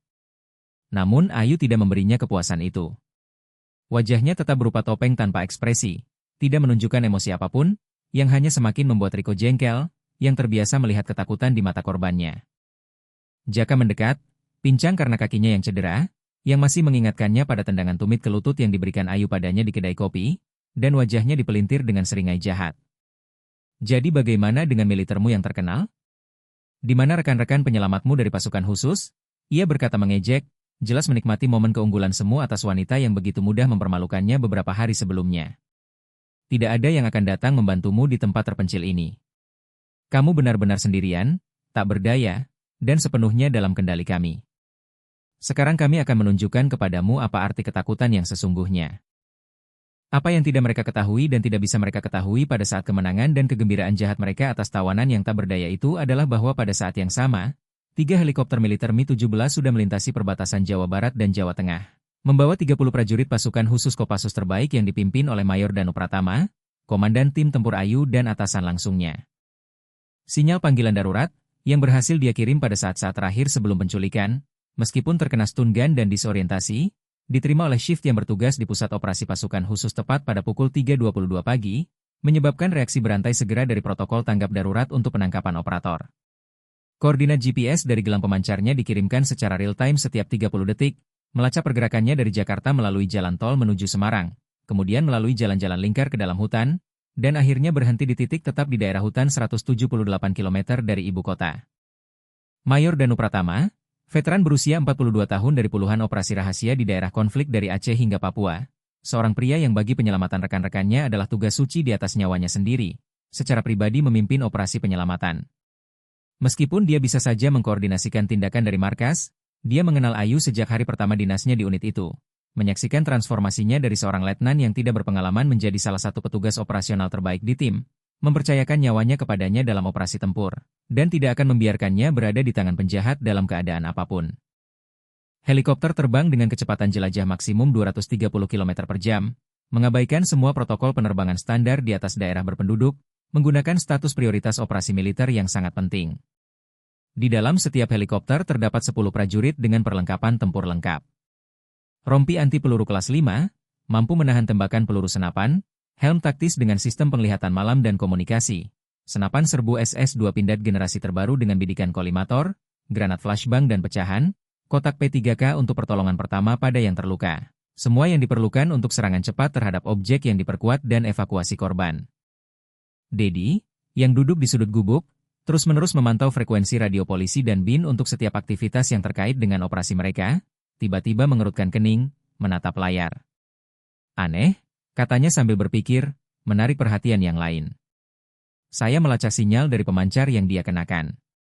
Menurut protokol, semua perwira pasukan khusus memiliki perangkat seperti itu untuk pelacakan dan komunikasi darurat. Sinyal datang dari sini, dari gubuk ini, yang berarti perangkat itu masih bersamanya dan berfungsi. Tapi mengapa dia tidak menggunakannya untuk memanggil bantuan? Atau dia sudah menggunakannya, dan sekarang ada operasi penyelamatan yang sedang disiapkan di suatu tempat di sana? Kata-katanya membuat anggota geng lainnya saling pandang dengan kekhawatiran yang meningkat. Gagasan bahwa kapan saja pasukan khusus bisa menyerbu mereka sangat menakutkan bahkan bagi penjahat yang berpengalaman. Selamat dengan gugup mendekati jendela dan melihat keluar, mengamati hutan di sekitar gubuk. Tetapi semuanya tenang, hanya pohon pinus, burung-burung, dan kabut pagi yang naik dari tanah. Mungkin perangkatnya tidak berfungsi di sini karena tidak ada sinyal, tebak Joko, berpegangan pada harapan itu. Atau, mungkin dia tidak sempat mengaktifkannya sebelum kita menangkapnya. Tetapi Ayu, mendengarkan percakapan mereka dan memahami bahwa mereka telah menemukan pemancarnya, tahu yang sebenarnya. Bantuan sedang dalam perjalanan. Hanya masalah waktu berapa lama dia bisa bertahan sampai tim tempur tiba. Pukul 5.47 pagi, ketika kabut pagi masih menyelimuti hutan dengan selimut putih tebal, menyembunyikan kontur pohon dan mengubah pemandangan sekitarnya menjadi gambaran hantu dari nuansa abu-abu dan putih, 3 helikopter militer Mi-17 diam-diam melayang di atas hutan sejauh 2 km dari pangkalan berburu, tempat Ayu ditahan. Pilot dengan cekatan menjaga kendaraan pada ketinggian minimum di antara pepohonan, menggunakan suara alami angin dan hutan untuk menyamarkan suara baling-baling dan tidak memperingatkan para penjahat tentang bahaya yang mendekat. 30 prajurit pasukan khusus Kopassus turun dengan tali serbu langsung ke semak-semak lebat. Pakaian taktis hitam mereka membuat mereka hampir tidak terlihat dalam kegelapan hutan sebelum fajar, dan segera memulai pendekatan rahasia ke target, bergerak dalam 3 kelompok yang masing-masing 10 orang melalui hutan pinus lebat dengan kehati-hatian profesional para pemburu yang melacak mangsa berbahaya. Mayor Danu Pratama secara pribadi memimpin kelompok serbu pusat Alpha, yang seharusnya melakukan serangan langsung ke pintu masuk utama gubuk, sementara kelompok Beta di bawah komando Kapten Rizky Suryo memblokir bagian belakang gedung dan semua jalur mundur yang mungkin dari para penjahat.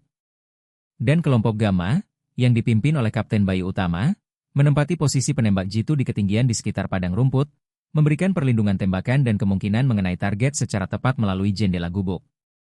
Danu memegang tablet dengan aplikasi taktis, di layar terpampang peta rinci area dan tanda panas dari kamera termal jarak jauh yang kuat, dipasang di salah satu helikopter, melayang di kejauhan yang aman pada ketinggian 2000 meter. Titik-titik merah di layar menunjukkan 7 sosok manusia di dalam gubuk. 6 bergerak bebas di ruangan, dan 1 tetap tidak bergerak di tengah ruangan utama, jelas terikat dan duduk di kursi. Ayu terdeteksi di tengah ruangan, kemungkinan terikat, katanya pelan ke mikrofon headset taktis, yang menghubungkan semua prajurit pada frekuensi aman. 6 musuh, semua bersenjata, dilihat dari benda-benda logam di tangan mereka, yang terlihat di termogram. 2 di dekat jendela, 3 bergerak di ruangan, 1 duduk di sudut. Kemungkinan besar ini teknisi mereka dengan laptop. Kelompok Alpha bersiap untuk menyerbu pintu masuk utama.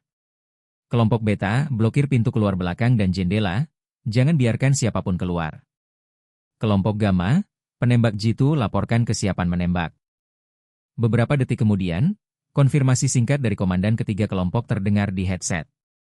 Semua berada di posisi, semua siap untuk serangan serentak yang seharusnya terjadi secara bersamaan dari beberapa arah, tidak memberi musuh kesempatan untuk perlawanan terorganisir atau tindakan balasan.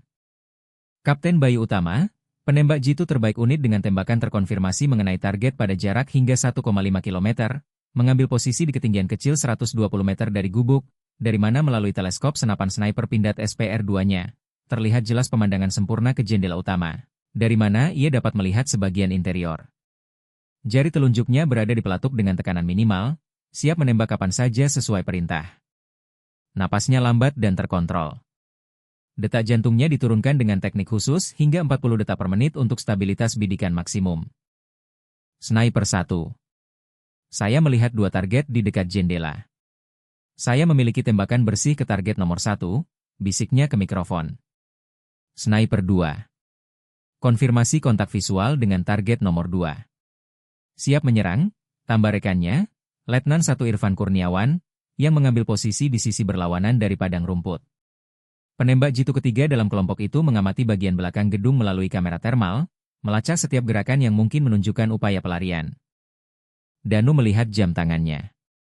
Pukul 5.53 pagi. Waktu penyerbuan telah tiba. Setiap detik penundaan meningkatkan risiko bahwa para penjahat dapat melukai sandera atau mendeteksi kedatangan pasukan khusus dan mempersiapkan pertahanan. Semua kelompok bersiap untuk menyerbu. Suaranya tenang, tetapi dipenuhi tekad baja seorang veteran ratusan operasi tempur. Kita mulai operasi atas perintah saya dalam 10 detik. 9, 8, 7. Prajurit kelompok Alpha diam-diam mendekati pintu utama gubuk.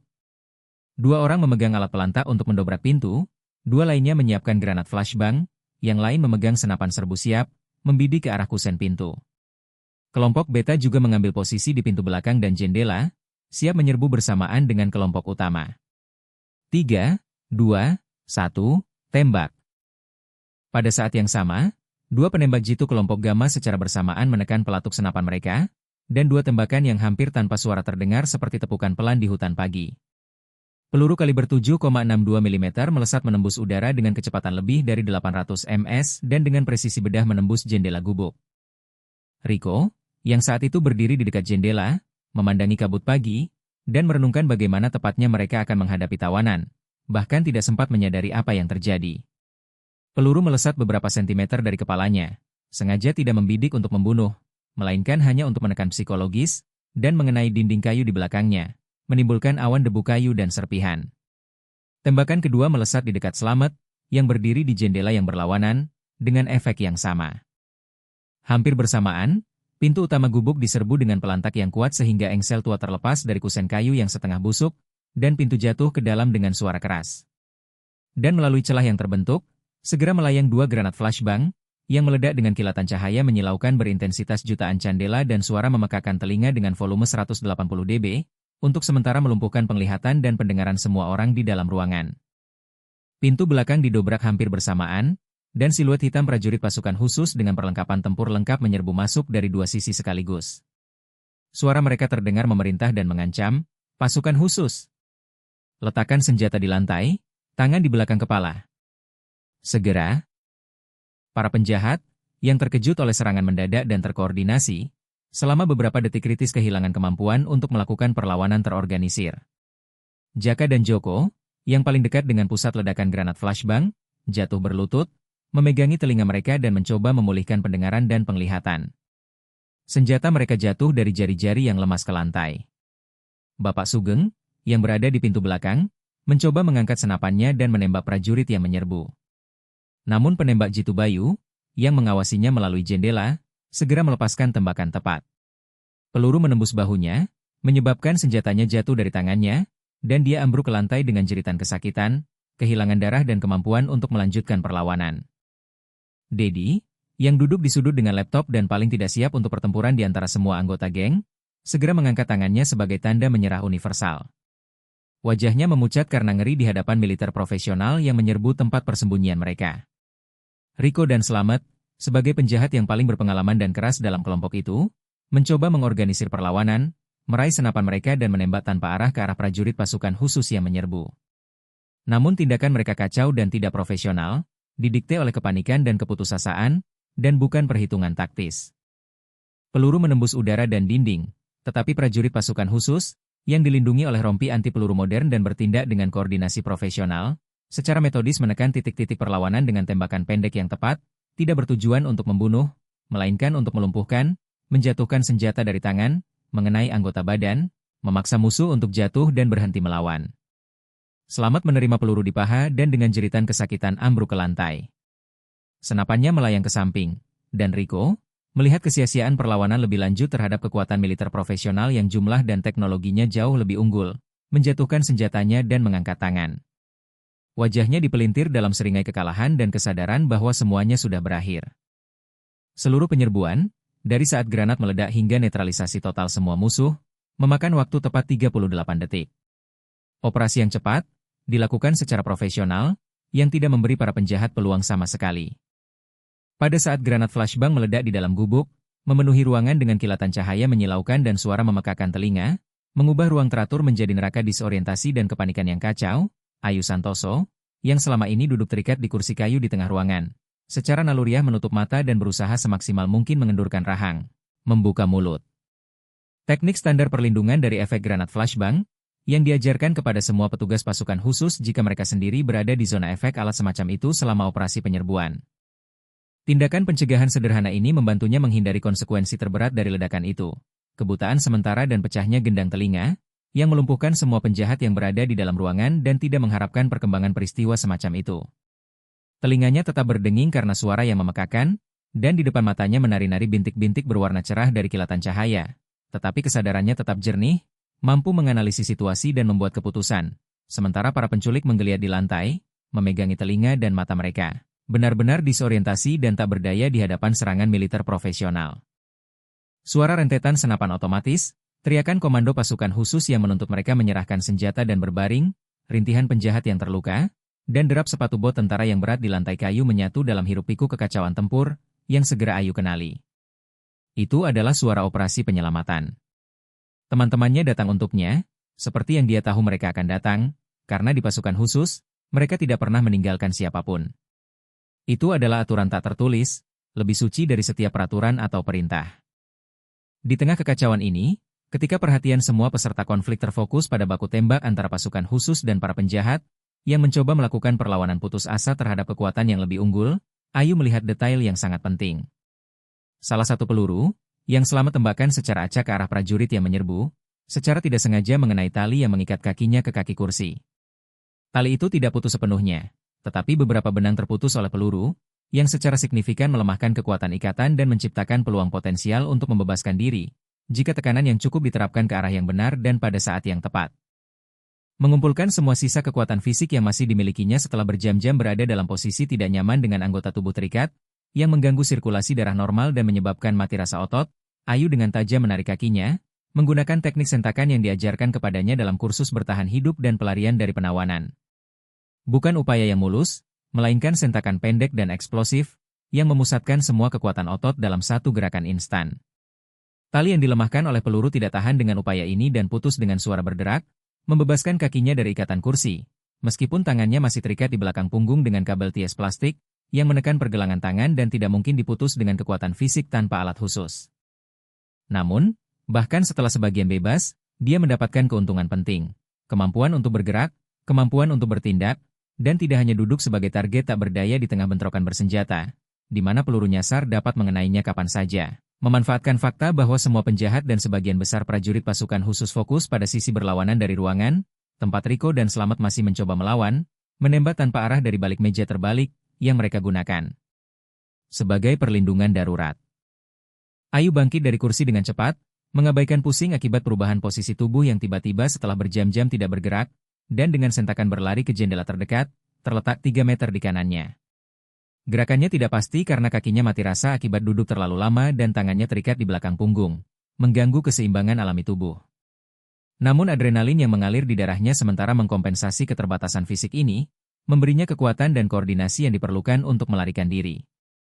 Jaka, yang pada saat itu sedang bangkit dari lantai, sebagian memulihkan penglihatannya setelah efek granat flashbang dan mencoba mencari senjatanya yang jatuh dari tangannya, tiba-tiba melihat tawanan mereka, yang seharusnya terikat erat dan tidak berdaya, berlari ke jendela dan secara naluriah bergegas untuk mencegatnya. Tidak ingin kehilangan satu-satunya keuntungan yang tersisa bagi mereka dalam situasi putus asa ini, kemungkinan menggunakan sandera untuk tawar-menawar dengan pasukan khusus. Dia berhasil meraih bahu Ayu. Jari-jarinya yang besar mencengkeram kain pakaiannya, mencoba menghentikannya dan membalikannya ke arahnya. Namun, bahkan dengan tangan terikat, dia tetap merupakan lawan yang mematikan bagi preman jalanan biasa yang tidak memiliki pelatihan militer profesional.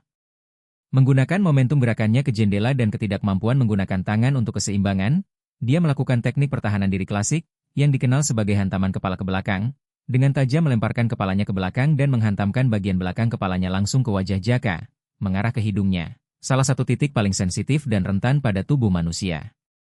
Terdengar suara retakan tulang hidung yang jelas, darah muncrat, membanjiri wajah penjahat itu, dan cengkeramannya segera melemah.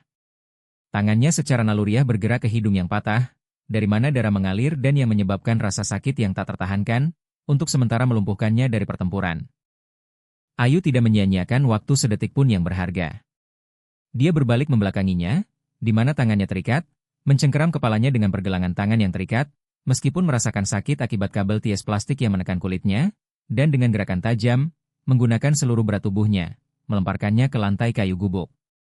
Jaka jatuh dengan suara keras di atas papan lantai, kepalanya membentur permukaan keras dengan kekuatan yang cukup untuk menyebabkan gegar otak ringan dan untuk sementara membuatnya tidak sadarkan diri. Tubuhnya lemas dan berhenti bergerak.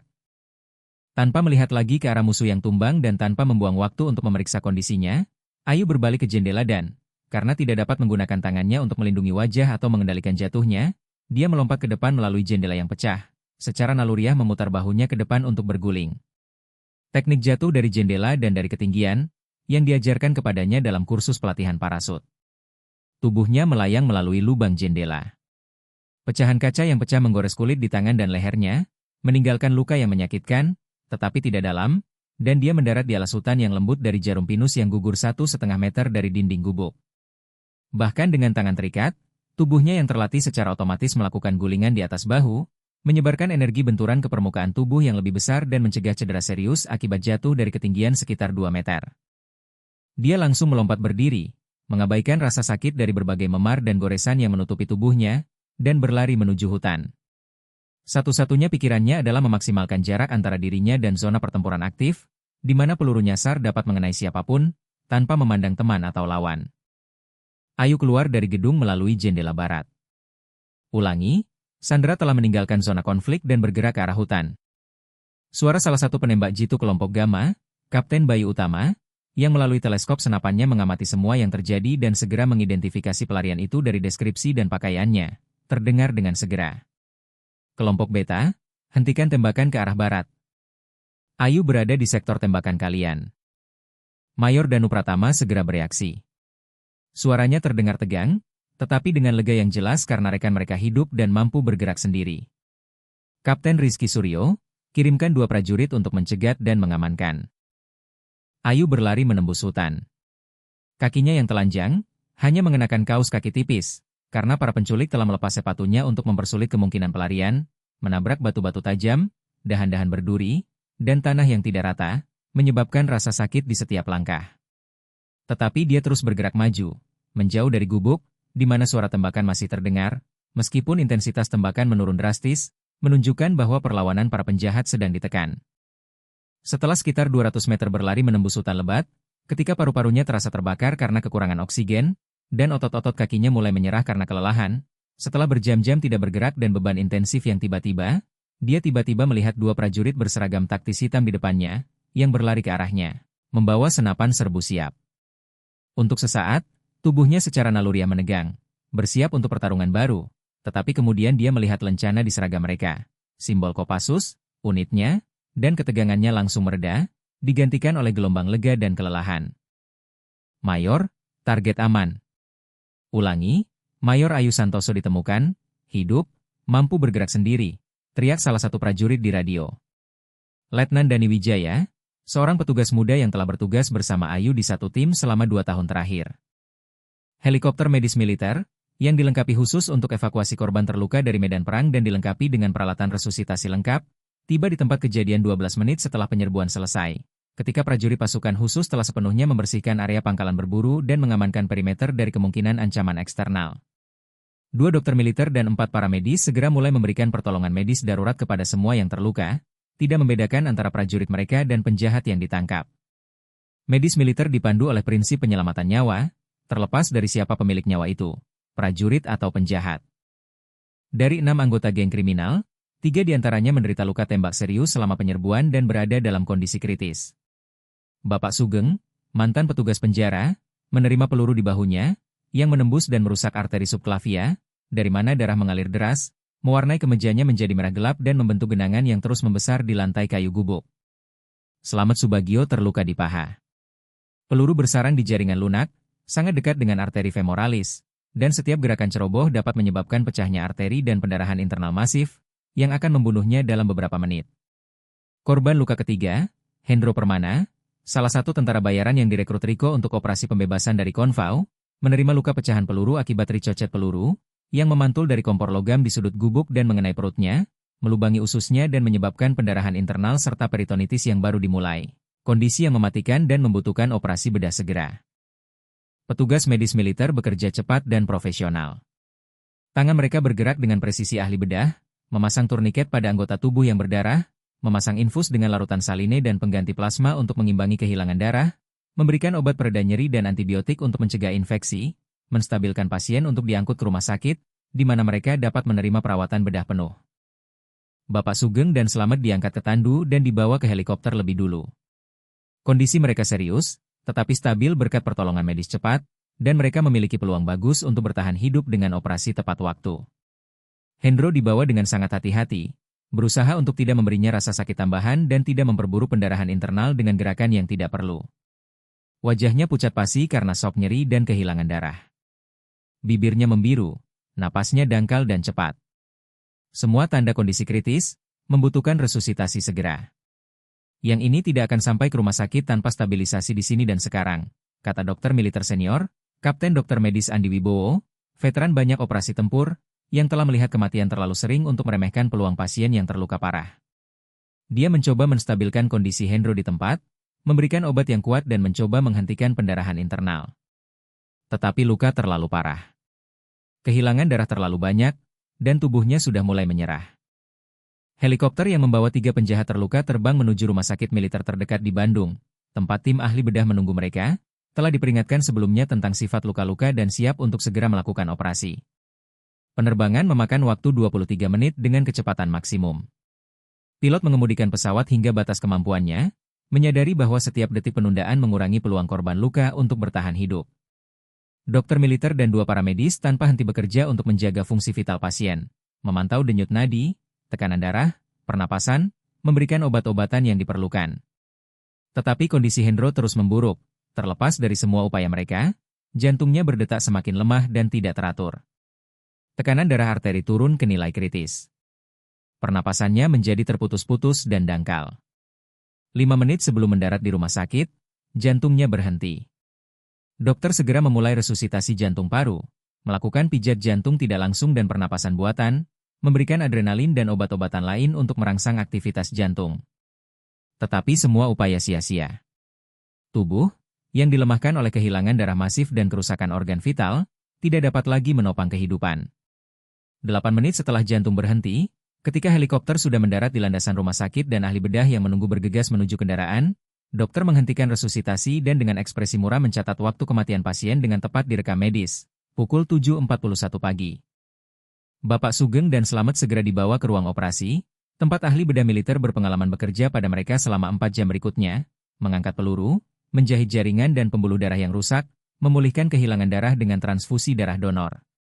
Dan kedua penjahat itu selamat, meskipun bagian otot paha Slamet yang rusak diamputasi, yang membuatnya pincang seumur hidup. Korban ketiga serangan itu meninggal kemudian pada hari yang sama.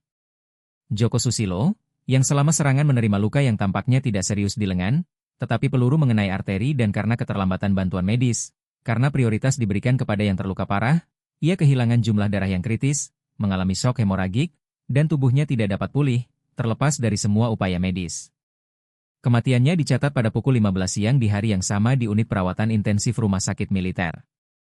Korban tewas keempat adalah seorang tentara bayaran tak dikenal, yang namanya tidak pernah diketahui, karena ia tidak membawa dokumen apapun, dan sidik jarinya tidak ada dalam database manapun. Ia menerima luka fatal di dada selama baku tembak, peluru menembus paru-paru dan jantungnya. Kematian terjadi hampir seketika di dalam gubuk sebelum petugas medis tiba. 4 anggota geng kriminal lainnya selamat, Riko Handoyo, Jaka Pramono, Dedi Susanto, dan yang terluka Bapak Sugeng dan Slamet, setelah stabilisasi kondisi dan pertolongan medis awal. Namun, nasib mereka ternyata jauh lebih mengerikan daripada kematian cepat teman-teman mereka, karena alih-alih proses pengadilan standar di pengadilan sipil biasa, di mana mereka akan menghadapi hukuman 10 hingga 15 tahun penjara di lembaga pemasyarakatan umum atau kelas 1, kasus mereka segera dirahasiakan dengan status sangat rahasia, dan diserahkan ke Departemen Khusus Intelijen Militer, yang menangani kasus-kasus yang berkaitan dengan ancaman keamanan nasional. Dasar hukum untuk klasifikasi semacam itu adalah pasal tentang penculikan perwira aktif intelijen militer, peserta operasi rahasia, yang memiliki informasi rahasia, yang secara otomatis mengubah kejahatan mereka dari kategori kasus pidana biasa menjadi kategori kasus yang menyangkut keamanan negara dan memerlukan peninjauan khusus di luar ranah hukum publik. Secara resmi, dalam database Polri dan sistem peradilan, mereka terdaftar sebagai orang hilang saat mencoba melarikan diri selama pengawalan ketahanan. Keluarga mereka menerima pemberitahuan standar bahwa kerabat mereka menghilang dalam keadaan yang tidak jelas dan sedang dicari, meskipun pada kenyataannya lokasi mereka sangat diketahui oleh BIN. 2 minggu setelah insiden itu, ketika para penjahat yang terluka telah cukup pulih untuk diangkut, keempatnya dinaikkan ke pesawat angkut militer tanpa tanda pengenal dan dibawa ke zona militer tertutup yang terpencil di pedalaman Kalimantan, tidak jauh dari perbatasan dengan Malaysia, tempat berlokasi koloni kerja rahasia untuk penjahat yang sangat berbahaya, yang karena berbagai alasan keamanan negara tidak dapat melewati sistem peradilan biasa dan ditempatkan di lembaga pemasyarakatan standar. Ini adalah salah satu struktur rahasia yang secara resmi tidak ada dalam dokumen apapun, tidak memiliki pendanaan anggaran melalui saluran negara biasa, tidak tunduk pada Ditjen Pemasyarakatan, melainkan berada di bawah kendali langsung intelijen militer dan digunakan untuk mengisolasi orang-orang yang tahu terlalu banyak atau merupakan ancaman khusus, tetapi yang karena alasan politik tidak dapat diadili secara publik. Kondisi penahanan di koloni ini mendekati perbudakan. Para narapidana bekerja di penambangan logam tanah jarang di tambang bawah tanah selama 12 jam sehari tanpa hari libur. Mereka menerima jatah minimal, nyaris tidak cukup untuk mempertahankan hidup dan kemampuan bekerja. Mereka tinggal di barak tanpa pemanas di tengah cuaca ekstrim Kalimantan, yang mencapai 40 derajat Celcius di musim kemarau, tidak memiliki hak untuk berkirim surat, telepon, kunjungan keluarga, bantuan hukum, atau hak-hak lain yang diatur oleh Undang-Undang Pemasyarakatan Biasa. Seminggu setelah insiden dramatis itu, ketika luka di tubuh Ayu sudah mulai sembuh, berubah menjadi bekas luka kemerahan yang seiring waktu akan nyaris tidak terlihat sebagai pengingat akan cobaan yang dialami, dan memar dari tali dan kabel ties di pergelangan tangannya perlahan memudar dan menghilang. Dia bertemu ayahnya di kedai kopi aroma kopi yang sama di Jalan Raya Darmo, Surabaya, tempat hanya 2 minggu sebelumnya terjadi perampokan bersenjata yang memicu seluruh rangkaian peristiwa tragis dan dramatis ini, yang nyaris merenggut nyawanya. Bapak Budi Santoso terbang dari Jakarta khusus untuk pertemuan ini, membatalkan semua pertemuan bisnis dan negosiasi, karena setelah dia mengetahui penculikan putrinya dan operasi penyelamatan pasukan khusus, dari panggilan resmi dari Kejaksaan Militer, yang mengumpulkan materi untuk kasus rahasia, dia tidak bisa memikirkan hal lain selain keselamatan anak tunggalnya. Ketika Ayu masuk ke kedai kopi, mengenakan pakaian sipil sederhana, sweater terang dan celana jeans gelap dengan rambut terurai, menyembunyikan goresan kecil di lehernya akibat pecahan kaca, dia terlihat hampir sama seperti pagi itu ketika mereka duduk di sana. Namun di matanya ada kedalaman baru, yang hanya diperhatikan oleh mereka yang telah melewati konfrontasi dekat dengan kematian dan selamat berkat profesionalisme, keberuntungan, dan kesetiaan rekan-rekan. Bapak Budi bangkit dari meja begitu tiba-tiba sehingga hampir menjatuhkan cangkir kopi yang ada di depannya, dan bergegas memeluk putrinya dengan kekuatan dan keputusasaan sedemikian rupa, seolah takut dia akan menghilang lagi jika dia melepaskannya bahkan untuk sesaat. "Putriku, ayah sangat takut untukmu, sangat takut tidak akan pernah melihatmu lagi." Suaranya bergetar karena emosi yang tertahan, dan dia merasakan bahunya bergetar karena isak tangis yang tertahan. Pengusaha sukses ini, yang selalu bersikap bermartabat dan mengendalikan perasaannya, kini hanyalah seorang ayah yang ketakutan, yang nyaris kehilangan anaknya. Ayu memeluknya erat-erat, membiarkan dirinya sesaat menjadi seorang putri biasa, bukan perwira pasukan khusus yang harus selalu kuat dan tenang. "Semuanya baik-baik saja, ayah. Aku di sini. Aku aman. Dan mereka yang mengancam tidak akan pernah menyakiti siapapun lagi," bisiknya pelan. Suaranya tenang dan percaya diri, membawa hiburan yang sangat dibutuhkan ayahnya saat itu. Mereka berdiri seperti itu selama beberapa menit, berpelukan di tengah kedai kopi, tidak memperhatikan tatapan penasaran pengunjung lain. Beberapa di antaranya mengenali Ayu sebagai gadis yang sama dari video viral yang telah menyebar di seluruh internet dan telah ditonton lebih dari 15 juta kali. Mereka duduk di meja yang sama di dekat jendela, tempat mereka duduk pada pagi yang nahas itu. Dan Bapak Budi memesankan espresso ganda favorit putrinya tanpa gula, dan cappuccino untuk dirinya sendiri. Meskipun kopi adalah hal terakhir yang dia pikirkan saat itu. "Saya ditelepon dari Kejaksaan Militer," katanya pelan, mencondongkan tubuh ke meja agar tidak didengar oleh pengunjung di samping. "Mereka mengatakan bahwa kasus itu dirahasiakan dan bahwa saya tidak boleh menceritakan kepada siapapun apa yang terjadi, di bawah ancaman penuntutan pidana karena membocorkan rahasia negara. Mereka mengatakan bahwa para penjahat yang menculikmu secara resmi terdaftar sebagai orang hilang dan bahwa nasib mereka adalah rahasia negara." "Apa yang terjadi pada mereka, Ayu? Apakah mereka sudah mati?" Ayu perlahan menyesap espressonya, mengumpulkan pikirannya, memilih kata-kata yang bisa ia katakan kepada ayahnya tanpa melanggar rezim kerahasiaan yang wajib ia patuhi karena dinasnya. 3 orang tewas selama penyerbuan atau meninggal karena luka-luka di rumah sakit. Itulah mereka yang melakukan perlawanan bersenjata terhadap pasukan khusus dan tidak meninggalkan pilihan bagi mereka.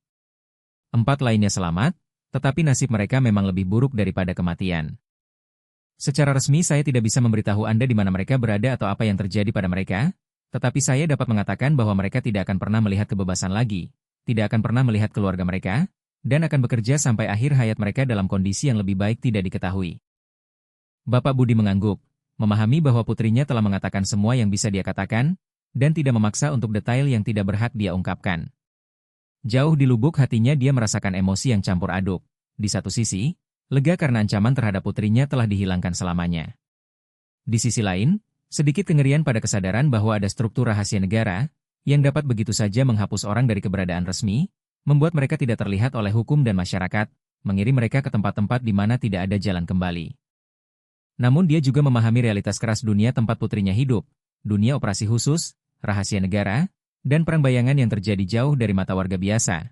Dunia di mana hukum biasa terkadang menyerah pada kebutuhan untuk melindungi keamanan nasional dan nyawa petugas yang mempertaruhkan segalanya demi negara mereka. Ayah bangga padamu, nak, katanya dengan sungguh-sungguh, menatap langsung ke matanya. Bangga atas keberanianmu, profesionalismu, atas fakta bahwa kamu mendedikasikan hidupmu untuk melindungi orang lain. Tetapi sebagai seorang ayah, aku tidak bisa tidak khawatir setiap hari, setiap jam tentang keselamatanmu, mengetahui bahwa pekerjaanmu terus-menerus menempatkanmu dalam bahaya mematikan. Ayu memegang tangan ayahnya. Jari-jarinya, yang ditutupi bekas luka samar dari tali dan kabel ties, mencengkeram telapak tangan ayahnya dengan kelembutan dan kekuatan secara bersamaan. Saya memahami ketakutan ayah, dan saya tidak bisa menjanjikan bahwa tidak akan pernah terjadi apa-apa pada saya, karena sifat pekerjaan saya adalah bahwa risiko merupakan bagian yang tidak terpisahkan dari dinas. Tetapi saya dapat berjanji bahwa saya akan selalu berhati-hati semaksimal mungkin, akan selalu menggunakan pelatihan dan pengalaman saya untuk meminimalkan risiko, dan akan selalu mengingat bahwa saya memiliki seorang ayah yang mencintai saya dan menunggu saya pulang. Mereka duduk seperti itu, berpegangan tangan di seberang meja, ayah dan anak, terikat oleh ikatan darah dan cinta, sekuat tali yang mengikatnya di gubuk itu, tetapi membawa bukan rasa sakit dan penawanan, melainkan kekuatan dan dukungan. Beberapa waktu kemudian, Bapak Budi menceritakan berita terbaru tentang bisnisnya. Proyek pusat perbelanjaan berjalan sesuai jadwal. Baru-baru ini, kontrak besar lainnya untuk pembangunan kompleks perumahan telah ditandatangani. Perusahaan berkembang dan makmur. Ayu mendengarkan dengan minat yang tulus, bersukacita atas keberhasilan ayahnya dan kesempatan, setidaknya untuk sementara, melupakan dunia kekerasan dan bahaya, di mana dia sebagian besar hidupnya, dan hanya menjadi seorang putri, berbicara dengan ayahnya tentang urusan duniawi biasa. Kemudian pada hari yang sama, Mayor Danu Pratama mengajukan Ayu untuk penghargaan negara atas keberanian dan profesionalisme yang ditunjukkan dalam kondisi penawanan dan ancaman terhadap nyawa. Rumusan resmi dalam pengajuan rahasia, yang tidak akan pernah dipublikasikan, berbunyi, atas keberanian, ketenangan, dan tindakan profesional yang ditunjukkan saat diculik oleh musuh, atas pemeliharaan kemampuan untuk melawan dalam situasi kritis, dan atas penyampaian sinyal bahaya yang tepat waktu, yang memungkinkan dilakukannya operasi penyelamatan yang berhasil. Upacara penghargaan berlangsung secara tertutup di markas unit. Hanya komandan langsungnya dan rekan-rekan seperjuangan yang hadir. 30 prajurit yang sama yang mempertaruhkan nyawa mereka, menyerbu gubuk di hutan untuk menyelamatkannya. Ketika komandan unit, Kolonel Wirawan, menyematkan medali di seragam upacara Ayu, seluruh tim berdiri tegak, dan Ayu melihat di mata rekan-rekannya tidak hanya rasa hormat atas profesionalismenya, tetapi juga sesuatu yang lebih, perasaan keluarga, persaudaraan, ikatan khusus yang hanya ada di antara orang-orang yang telah melewati api dan kematian bersama. Namun, penghargaan terbesar bagi Ayu bukanlah medali di dadanya atau pujian dari komando, melainkan kesadaran bahwa ayahnya aman, bahwa penduduk Surabaya dapat dengan tenang minum kopi pagi mereka di kafe, tanpa takut perampok bersenjata. Bahwa para penjahat yang mengira dapat melakukan kekerasan dan mempermalukan orang lain tanpa hukuman, telah menerima balasan yang setimpal. Kisah ini, tentu saja, tidak akan pernah muncul di berita televisi atau di surat kabar. Semuanya dirahasiakan dengan cermat di tingkat tertinggi. Saksi dari kedai kopi diminta untuk menandatangani perjanjian kerahasiaan di bawah ancaman penuntutan pidana karena membocorkan rahasia negara. Rekaman video disita dari media sosial oleh Layanan Keamanan Informasi, meskipun terus muncul di berbagai sumber, tetapi tanpa informasi tambahan tentang identitas peserta atau peristiwa berikutnya. Namun di kalangan sempit pasukan khusus dan intelijen militer, diceritakan legenda tentang Mayor Ayu Santoso, yang sendirian melawan geng bersenjata di kedai kopi, diculik oleh penjahat yang haus balas dendam, tetapi berkat ketabahan, profesionalisme, dan ketenangannya, menunggu penyelamatan, membantu teman-temannya melakukan operasi pembebasan yang berhasil, dan memastikan hukuman yang adil bagi mereka yang berani mengancam perwira intelijen militer Indonesia. Ayu kembali bertugas 2 minggu setelah insiden itu, ketika dokter militer menyatakan dia sepenuhnya pulih secara fisik dan psikologi siap untuk kembali ke tugas tempur. Di suatu tempat di dunia, selalu ada kejahatan yang harus dilawan. Teroris yang merencanakan serangan terhadap warga sipil, kelompok kriminal yang memperdagangkan senjata dan narkoba, musuh negara yang merencanakan operasi subversif. Dan Ayu Santoso sangat siap untuk perjuangan tanpa henti ini, bersenjata tidak hanya dengan pelatihan profesionalnya dan keterampilan tempurnya, tetapi juga dengan pemahaman mendalam tentang apa yang dia pertaruhkan nyawanya setiap hari. Perlindungan orang-orang tak berdosa, seperti ayahnya, seperti mahasiswa dan pengunjung kedai kopi, Seperti jutaan warga biasa yang hanya ingin hidup tenang, tanpa takut kekerasan dan kejahatan. Ini bukan hanya pekerjaannya, bukan hanya kewajiban yang ditentukan oleh sumpah militer dan instruksi dinas. Ini adalah panggilannya, keyakinan batin yang mendalam yang membuatnya bangun setiap pagi dan kembali mengenakan seragam militer, kembali mengambil senjata, kembali menghadapi bahaya, mengetahui bahwa di suatu tempat di luar sana, dalam kehidupan damai ada orang-orang yang tidur nyenyak hanya karena ada orang-orang seperti dia, pelindung tanpa nama dalam bayangan, yang keberaniannya tidak akan pernah diketahui publik luas, tetapi pengabdiannya memungkinkan keberadaan masyarakat yang damai.